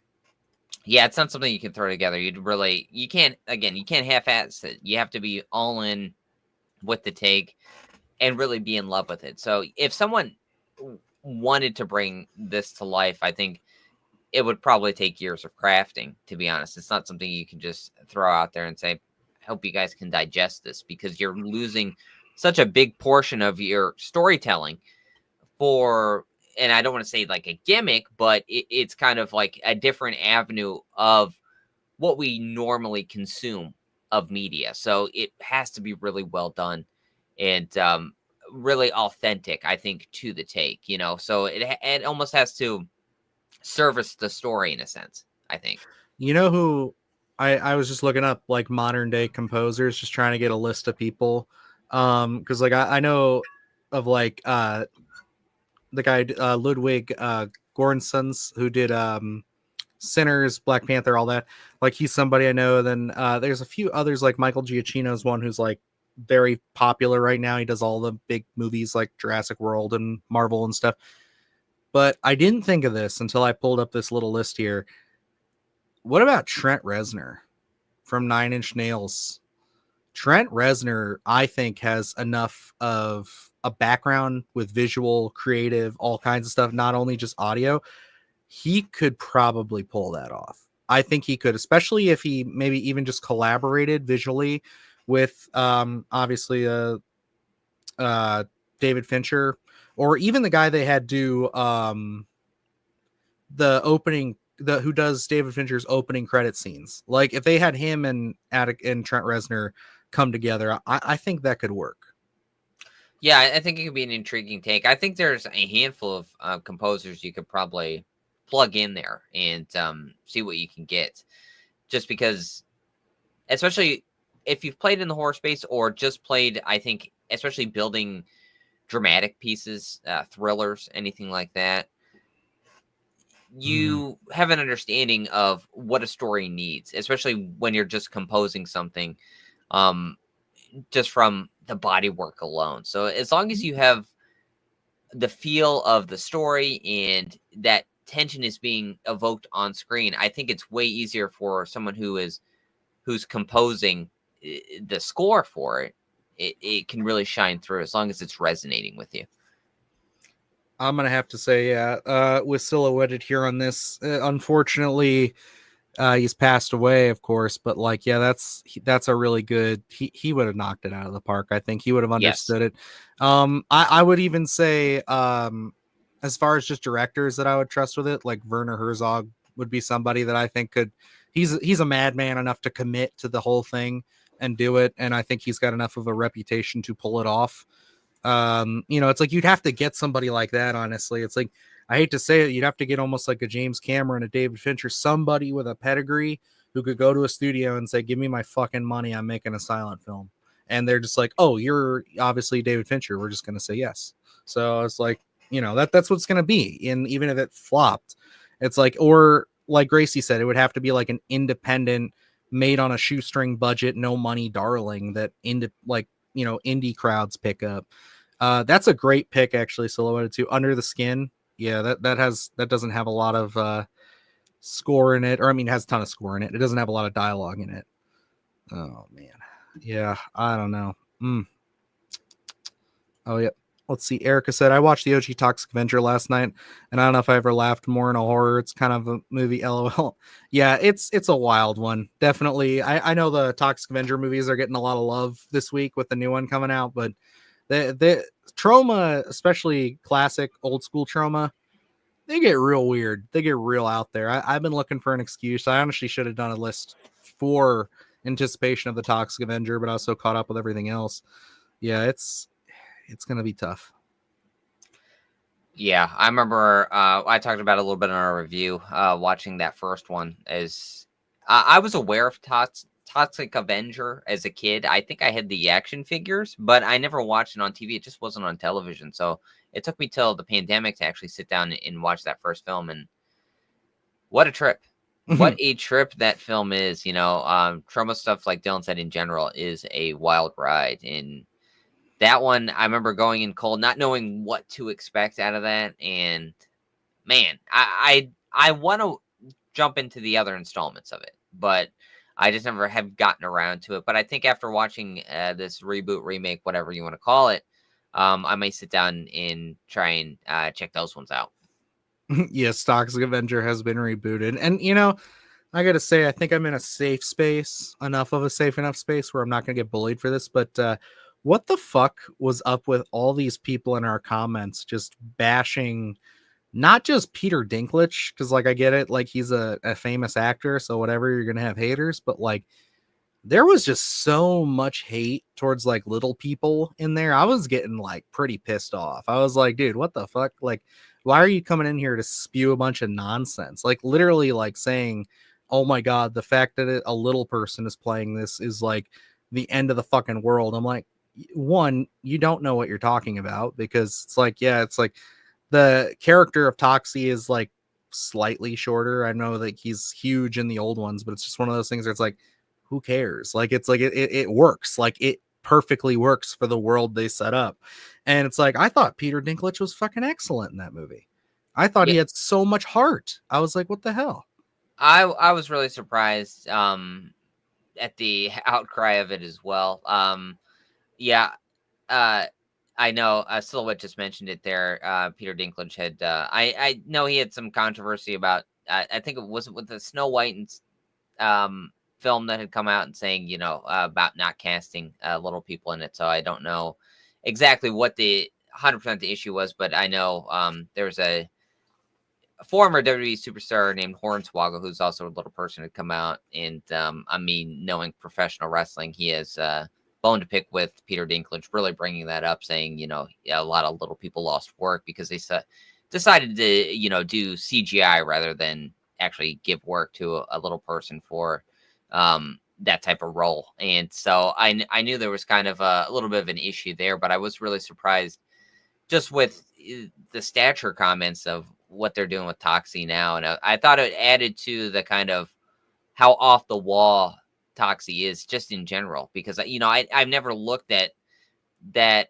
franchises like, up there with Thor or, any of these other like DC Marvel type things. It's its own thing, and it's a lot of fun. I think adding, Peter Dinklage in that role makes it a lot more fun, especially when you see him as this like short statured, hulking, muscular, green, wild looking thing. I think that adds to what I'm looking for with the tone of the film.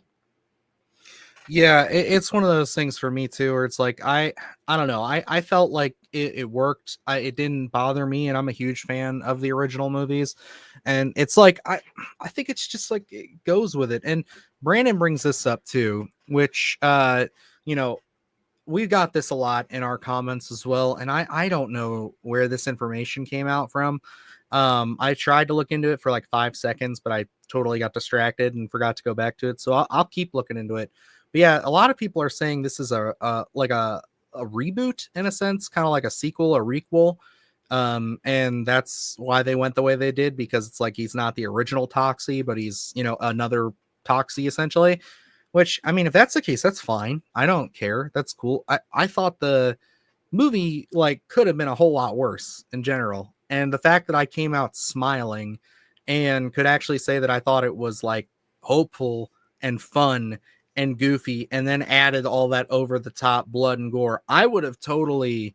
I agree with all the comments that I could have used more sloppy blood and gore scenes. Yeah, absolutely. More goopy stuff. But at the same time, I was just impressed by the story. I was impressed that I was actually invested in the characters, because I expected this to be a total, I can't wait to see all the effects. It'll probably be a mid story, but I was locked in. I really liked it.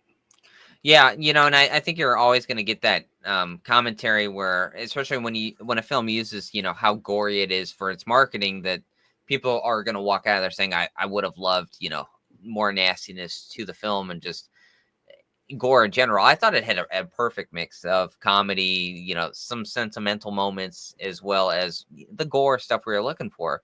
So for me, it really works in terms of what we had been hearing for coming out of the festivals and things like that. And then what we did get on screen, it did not disappoint, especially in terms of what I was looking for in that franchise, whether it is a sequel or it is a reboot, remake, whatever you want to say. I don't know necessarily, I think more so that's people thinking, okay, well, at least the original still is in this universe. To me, it's like, either one's fine. If it's either or, it's not going to really affect, hey, the originals are still there and I can go watch those at my leisure. Whether this is tied into the universe anymore or it's not tied in doesn't really necessarily matter to me. I think they're all just fun installments. And I think they all work on different levels, but this one, I certainly saw the DNA that the more modern one has that the original had, so I'm excited to see if there's anything more down the line. I think there's a lot of gas left in that tank. And I don't know.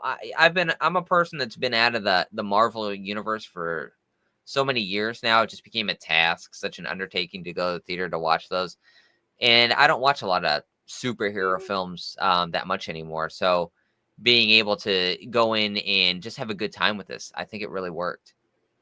I agree. I think, I also got shit for saying, oh, this is for a modern audience. And it's like, people are always saying like, oh, it's just woke crap. It's all this. It's like, you don't know what that means. Two, it's one of those things for me where it's like, dude, like when I say modern audience, I mean like it's not going to be paced. It's not going to be necessary. Not like it's not going to be crass, but you're going to have a lot less of the, rough around the edges stuff to it. It's going to be polished. It's going to be meant for people who are, unfortunately, I'm sorry, this is just the way it works. Like, again, how I just talked about how I know people who say like, oh, if it's past, if it's anything before 1990, I don't give a shit about it. It's like, I'm sorry, but that's where a lot of people are, like, especially younger people don't care about older films. So when you have something, because like, look at Street Trash. Street Trash was literally released by the exact same companies, did the same thing as Toxic Avenger, and it like got no love. And that one was even closer to the griminess of its original. And dude, like, this is one of those ones for me where it's like, I think they understood with this one they needed to clean it up a little bit and have it look at least slightly modern. And you know what? I was still impressed with all the practical shit and all the fucked up stupid shit they brought in. And I think the more that you get into it, considering like Poultrygeist, and if they ever did Class of Nukem High or something like that, a sequel to it, you can go for more class, rough around the edges stuff with those. But like Toxic Avenger has so much brand appeal and so many people who like, will just identify with Toxie as a character, that it's like it makes sense if you're going to do anything in Trauma to try to appeal to a broader audience, it's going to be Toxic Avenger. I think so as well. I think the subject matter, especially, with superhero films being the way that they are, you can find an in there as well. And I think this is kind of one of those off the beaten path stories that when you look at the heart of it and what, Toxie's going through with that family issues. And I love that aspect of it. And just everything, the social commentary that's attached to that, I think it really does work for people. So I think this one could be like the steering the ship of bringing those Trauma properties back and then kind of using those other ones and, get a little grimier, get a little dirtier, where if you're going to do those Fathom events that are just going to be a couple days, or if this is going to find those could find a life just straight to Shudder or another streaming service like that, I think that could work as well, and kind of just take the reins off of it, not have to worry about people showing up to the theater and not having that extra issue where it's just like, hey, this is going to be dropped on Shudder. It is a darker film, and we're covering some testy subject matter, so just be aware of that. But it is kind of reminiscent, whether it's going to be a sequel or a remake to some of the other properties that we've seen from like the 80s. Yeah, and I agree with both Gracie here, who brought this up. Sorry, let me get that back to you. Yep, there's always been social commentary in horror. Yes, that was another interesting argument from earlier this year. But then I agree with you here that Trauma protested for gay marriage in 2012. Lloyd Kaufman, which, let's be honest, that's the guy behind all of this. Like, Lloyd Kaufman put Trauma together. So it's one of those things where it's like, yeah, it's like a lot of his views and things are going to go into that. It's like he made his own universe. But like, they've always been the oddballs. They've always been like the X-Men of, the film universe, where it's like they're just going to put a bunch of, this island of misfit toys people. Like, these filmmakers are making these movies for nothing, and they're making these weird, zany, out there things to literally, it's like Scott always tells us, like, to get headlines, to sell tickets. You know what I mean? Like, they made shit like the Toxic Avenger, and it's amazing that it's stuck around this long. And it's because you have people like Lloyd Kaufman who are like, I'm going to keep doing this until the day I die. I'm going to keep pushing my movies. Even if I can't get in the director's chair, he's still pushing Trauma at every, festival, everything. Like, they're always re-releasing their movies. They're getting their own streaming service, like, they're doing it. And I admire the hell out of that. And I think that that's certainly why I'm really happy and excited with what they did with this one. I hope it's doing well. I haven't seen any box office reports for it yet this weekend, so I've kind of been too busy for it, but I'm hoping that if I see anything tomorrow, it's going to be well, I guess it would be Tuesday because Labor Day in the States here. But it's one of those things where it's like, I just hope that it's positive enough to get us an inch closer to the Toxic Crusaders movie. Like, let's do it. I want Toxic Crusaders so bad on the big screen. I'm down 100%. And, I'm excited to see what this leads for.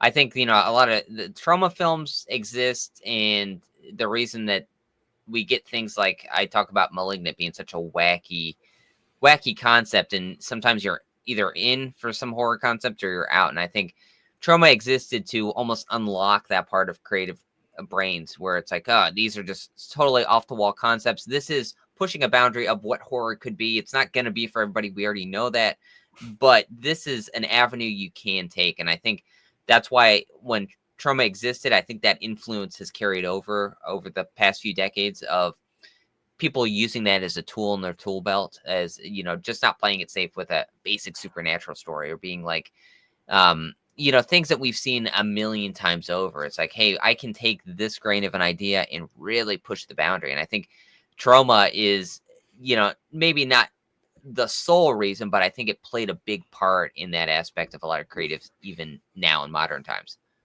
Oh yeah, it's pure indie filmmaking at its finest in a lot of ways. Well, I think we should at least mention the last story, even if we don't talk for too long, because I know we're kind of getting to the end, and I do want to talk about our big milestone at the end here and spread some thank yous and some stuff, because it was a big week for the channel here.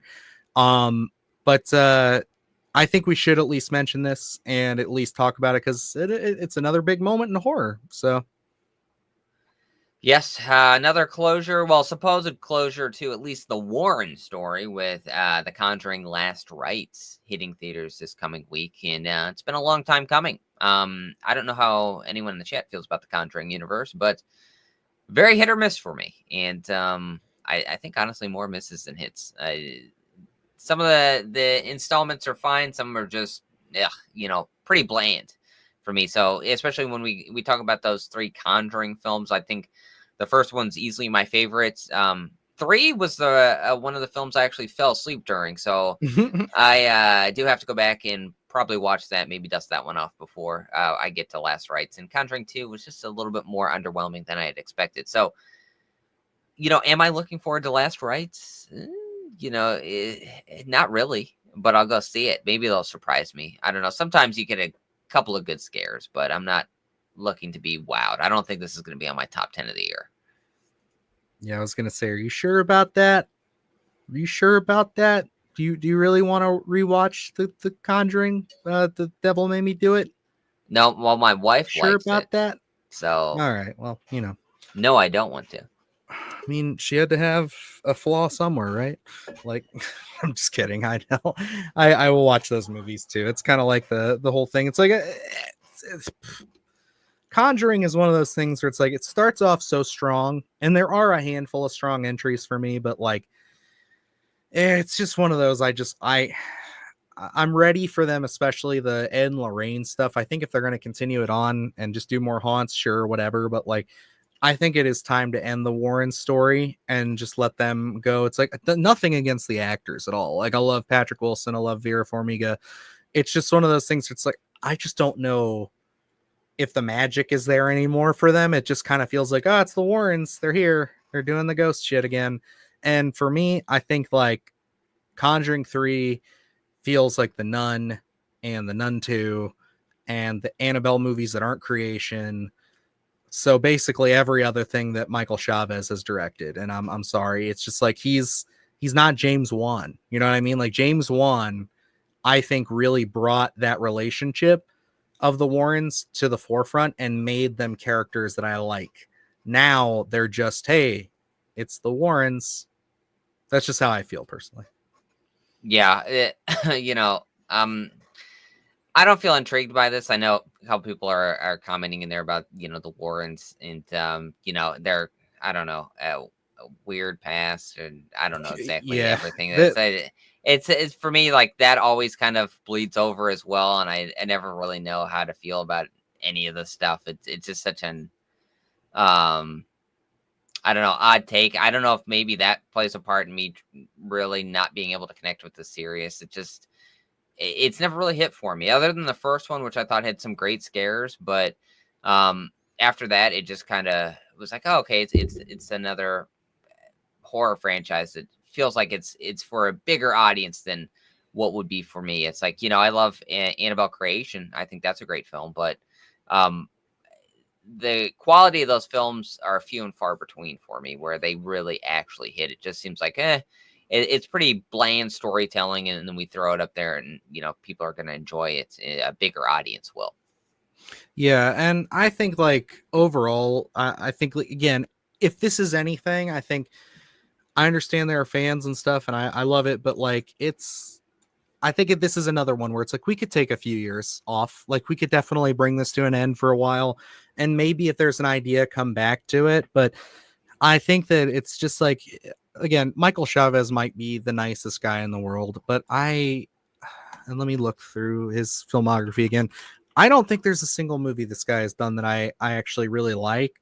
So it's one of those things for me where it's just kind of like, I think if you're going to do this, I will not get excited for another Conjuring film until you bring like a director on who gets me excited. You know what I Like mean? you Like want like actually, Gary Doberman. Is that who you're interested oh, in? okay. Yeah. Actually, you know, I didn't think Salem's Lot was all that bad. I'm just saying. So I know you didn't. I gave it a positive review, unlike some people in here.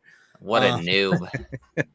But no, I'm of two minds for it because, like, yeah, again, when I think The Conjuring, I think of Annabelle Creation, I think of Conjuring 1 and 2, and that's really where my heart kind of stops with it. I love those movies. I've rewatched all three of those multiple times.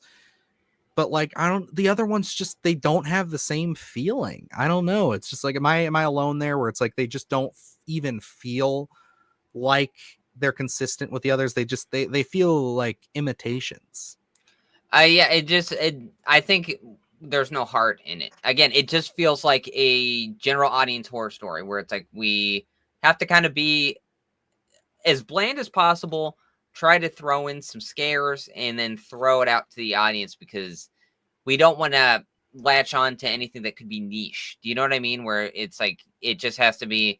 It's a blanket horror film for it's going to reach the masses, and that's what we have to keep in mind. That's really what I equate the Conjuring universe is.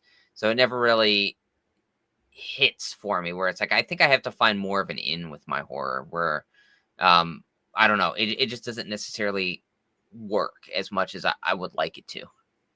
Oh, and happy early birthday, Stephanie. Yeah, I just saw that in there. I was like, oh, hell yeah, let's do that. Well, I hope you have a good one this week. That'll be great. And if you are looking forward to The Conjuring and you're seeing that for your birthday, I hope that it's good for you. I want it to be. And I would actually love it if if we go see this week and then like we come out of there and at least just say, hey, out of all the recent sequels, this one's the best. It doesn't have to be incredible. I'm not even expecting it to be like as good as the three movies I mentioned. But like if it's better than the last few and I can at least say that, then I'll be happier about it, I think.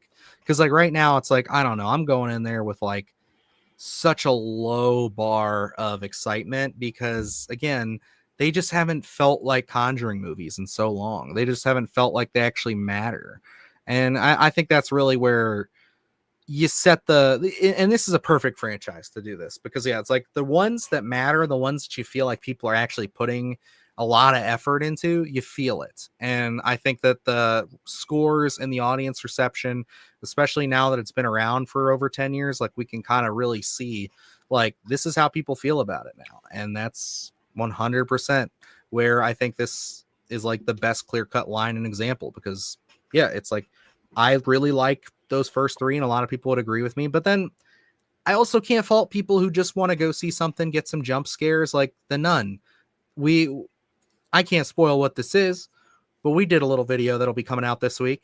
And one of the things that blew my mind was finding out that The Nun is the most profitable movie in the entire franchise. Of all the movies, the very first Nun has made the most money in theaters, which is crazy. Oh my gosh. The Nun, I went and saw that in the theater, and what a It's boring your fault. experience. You pushed it over. You pushed it over the edge, Luke. That's what hate I you was. for that. I was the ticket. They were like, it's gonna be a race to the finish, and then good old Luke Janesco pops on in there and buys himself a ticket, and they're like, The Nun. There it is. I think I got my picture in the paper too. My with fiance good old and her Belle. mom are obsessed with The Nun, Conjuring, all those movies. They And love them. The Pope's exorcism, crazy. And I know there's a huge audience for it. And maybe it is just I'm a jaded, cynical horror fan who likes his slashers and his. But again, I'm the same idiot who's gonna watch every single fucking shark movie that comes out, and I'm gonna call those bad too. But I'm never gonna turn it down. So it's just like I don't know. Nun 2 was awful. Yeah, Oh, that was gosh. a tough one. That was so surprising on how many positive things we had saw. I about know. that. I thought for sure that one's gonna. Luke got me excited for that one, and I know he was too because it was what's her Akila Cooper? Yeah, Was writing that one. I was excited for that. Well, then I started realizing that it wasn't even Then I looked into it, and it was like, She did a along treatment with or like, something. well, yeah, it was like along with 3 other writers or something like that. And I was like, okay, well, that makes sense. Yeah, because like the whole like again, you got to remember when we saw that one. I think it was the same year Megan had come out, and Yeah. Megan was such a surprise for us. Like it's one of those things where it's like the first Megan, we walked out of there. Walked in expecting to hate it. Walked out saying, "Hey, that was pretty damn good. That's fun." And she's just she also did Malignant, so it's like her like versatility like piqued our interest, and we're like, if anybody can bring some substance to the nun, it's got to be her, right? And unfortunately, I think it was just like you said, multiple writers. I'm sure. I think even Michael Chavez took a spin at it, and I don't hate the guy. I feel like I bully him so much. I just don't, I looked at his filmography. He's only done Conjuring movies, so it's like I got nothing else to compare to right now.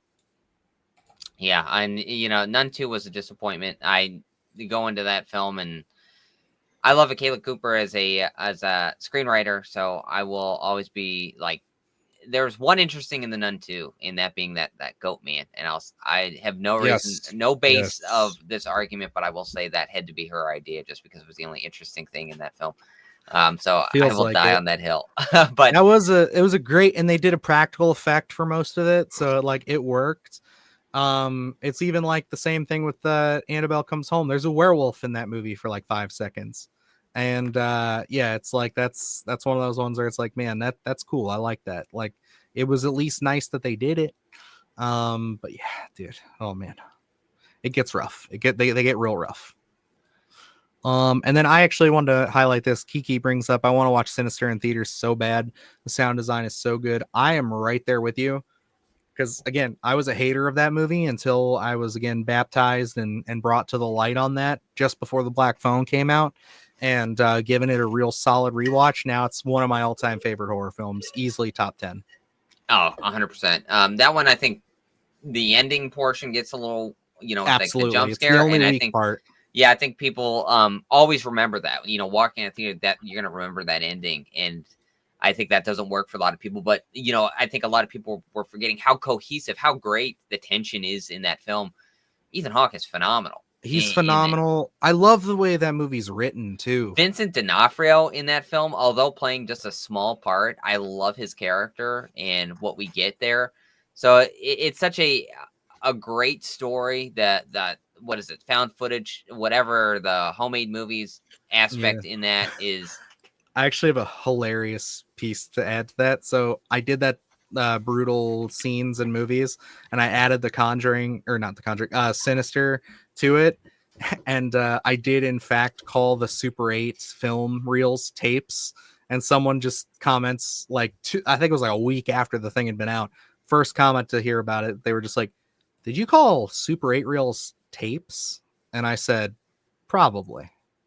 I bet that happened. That does seem like something I would do. Cause like, yeah, I'm just talking and whatever. Cause like when I get excited about shit to talk about and it's not terrible, I tend to just roll. So it's like, I definitely let that slip. So my bad if you're watching.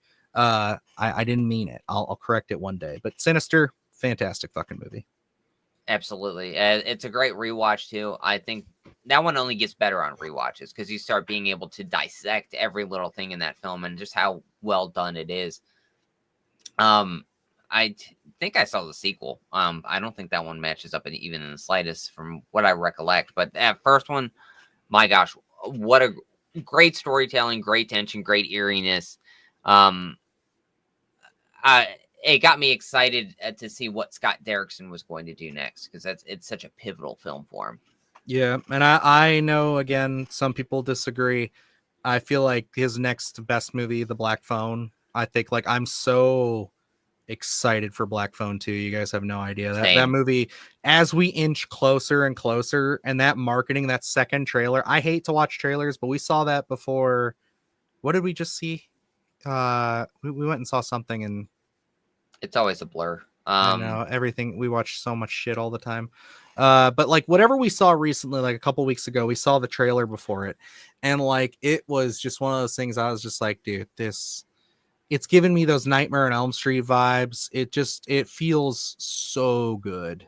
I'm so excited.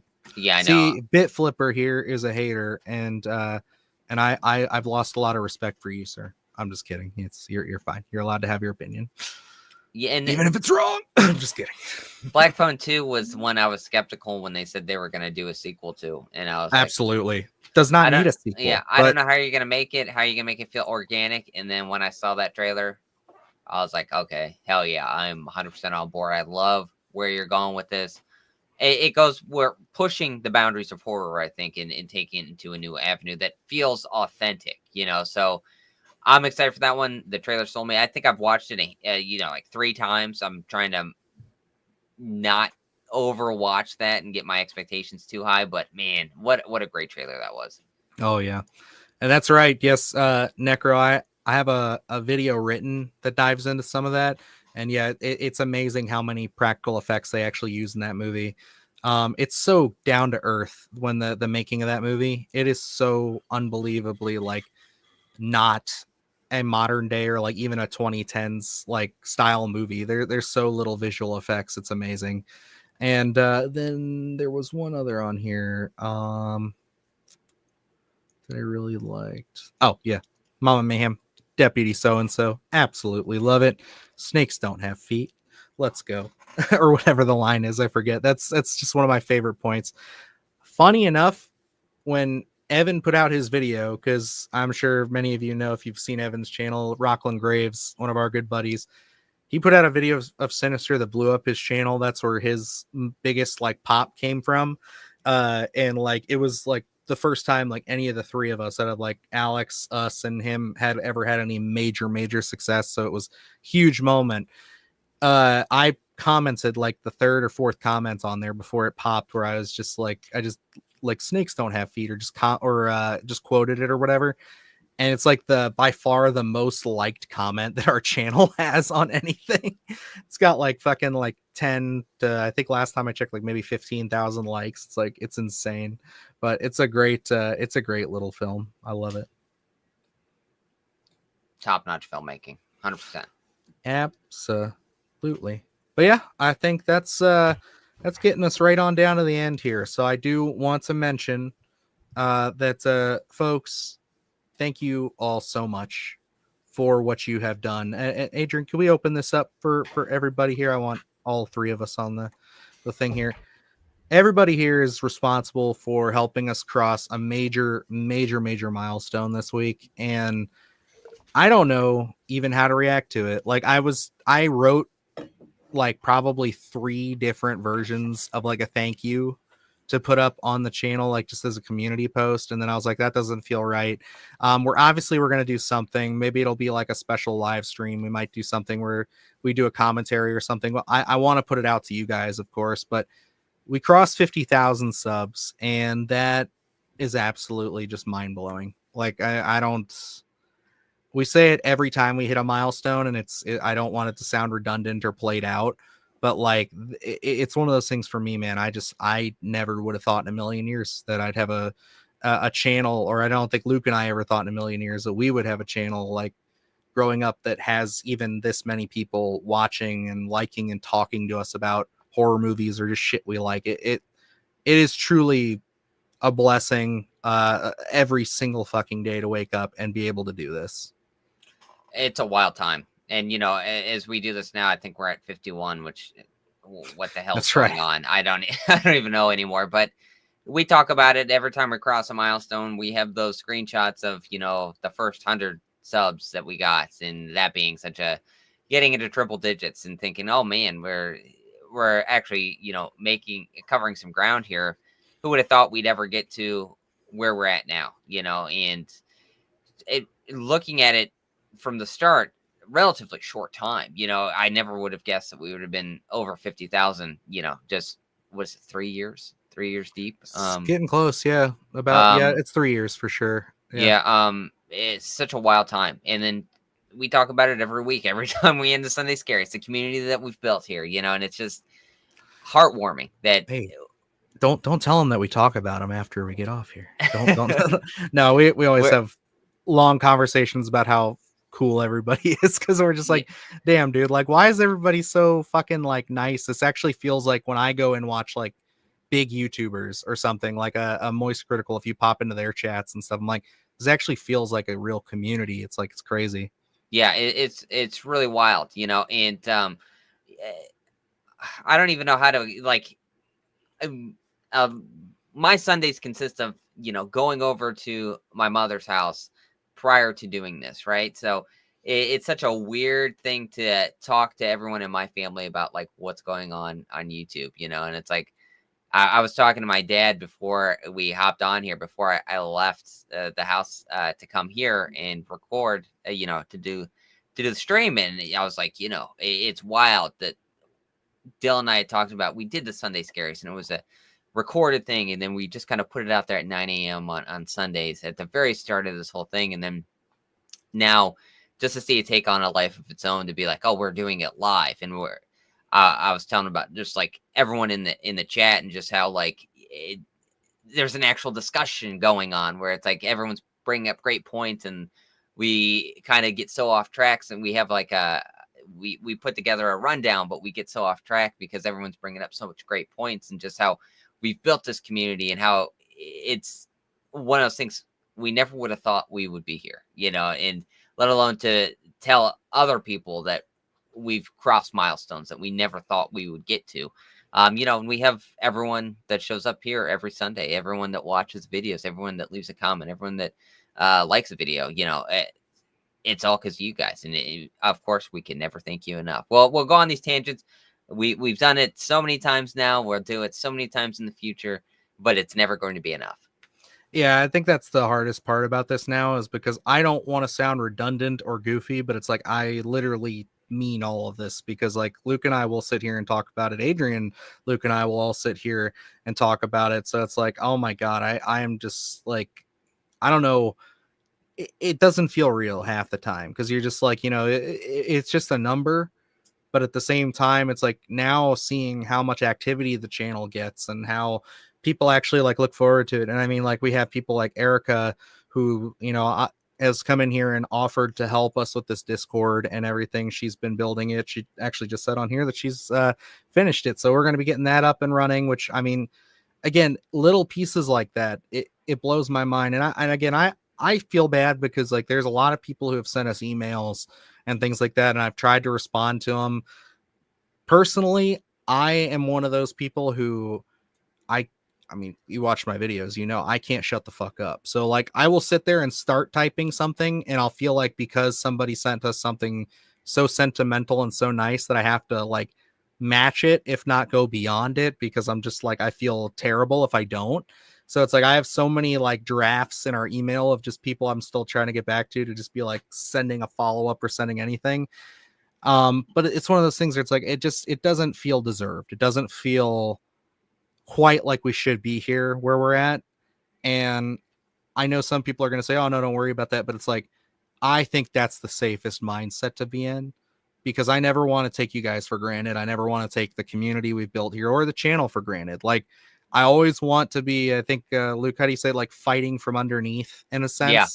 I always want to have a little bit of that pressure on me to always be performing and trying to upgrade and trying to bring things and take criticism and respond to people. It's like, I always want to be like doing that, because I feel like if you don't, then that's when, not only will everything go south, but it's also when I don't think you're passionate about something anymore. So I feel like the fact that it doesn't feel totally earned, or it doesn't even feel like we should be here yet, I want to prove that we deserve it every single day by making hopefully kick-ass videos and hopefully giving you guys more and more stuff to enjoy, and just disconnect you a little bit from the craziness of our world. Yeah, and it's I think that's a great attitude to have, because I think it keeps you striving for quality, and it's great for us to look at a video and sorry, Bit Flipper just put up the gummies are kicking in. Sorry, I'm trying to stay on track here. Great comment. But Thanks, Bit Flipper.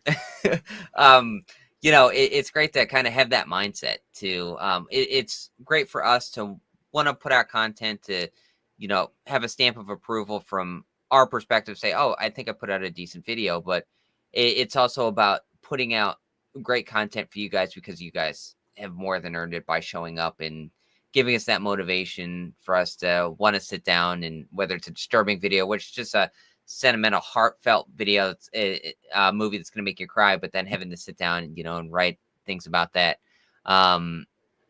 It puts it on another level, I think, and you just want to produce that quality for everyone, in that engagement, and to have everyone come back and have a lot of fun. And Sunday Scaries are such a big moment where it's like we all get together live and be able to talk about it, and it's heartwarming. I mean, like, I don't know how to say that. It's heartwarming to be able to talk to everyone, see comments, and get critiques, and engage with other topics that we could be talking about that are going to be future videos, and to have such a large community to do that with is on a completely different level. It's something we never would have guessed. Absolutely. And one thing that I'll just say this, because I've been friends with Luke now for a while, and I know the evolution of his character, and just kind of the person he is very reserved. He doesn't like to, like, communicate or get out there. I guess communicate's not the right word. He tends to kind of, I guess, be more, what would you say? Well, you worded it somehow, or you're a little bit more reserved with people. You don't like to, I guess, bring out a whole bunch of like emotions or anything like. Oh yeah, I don't give out more information that's asked. Usually is how I operate. Yeah, and so, just seeing like that video that you just did with like the depressing movies, like hearing all the stories and all the life things you related to it, it's just one of those things where it's just like, even me, who's like been with him, at least in the background about some of this stuff, knowing about it and everything, it's like, I was pretty moved, I'm not going to lie, by some of the stuff you mentioned in your video. And that was one of those things. It's like, to me, that was one of my favorites that you've done. I know I say that all the time, but like, I really think like that felt like such a personal video, and such like a very like emotionally connected video. And I feel like the people in the comments have agreed with you for like 90% of it. They're like, damn, it felt like so real. And they're sharing stories and stuff. And it's like, that's like the same feeling I got when I did those movies I'll never watch again, when you started relating and exchanging stories. And I'm just like, damn, you guys absolutely, like, you crushed it. I gotta say, I think if you guys have not watched that, definitely check it out. Yes. Yep. There you go. I like when Luke lets loose in his solo reviews. Yeah. It's like, I feel like this last one was just like, it was almost poetry, not to make it sound goofy or anything. I loved it. I thought it was very, very well wholesome. It was wholesome.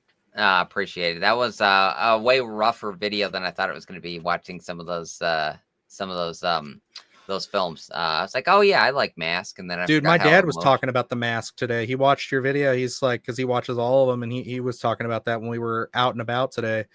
He mentioned that he hadn't heard or anything about that movie in so long, and so many people have. I know when you sent me your list, I was like, it's such a good fucking pick.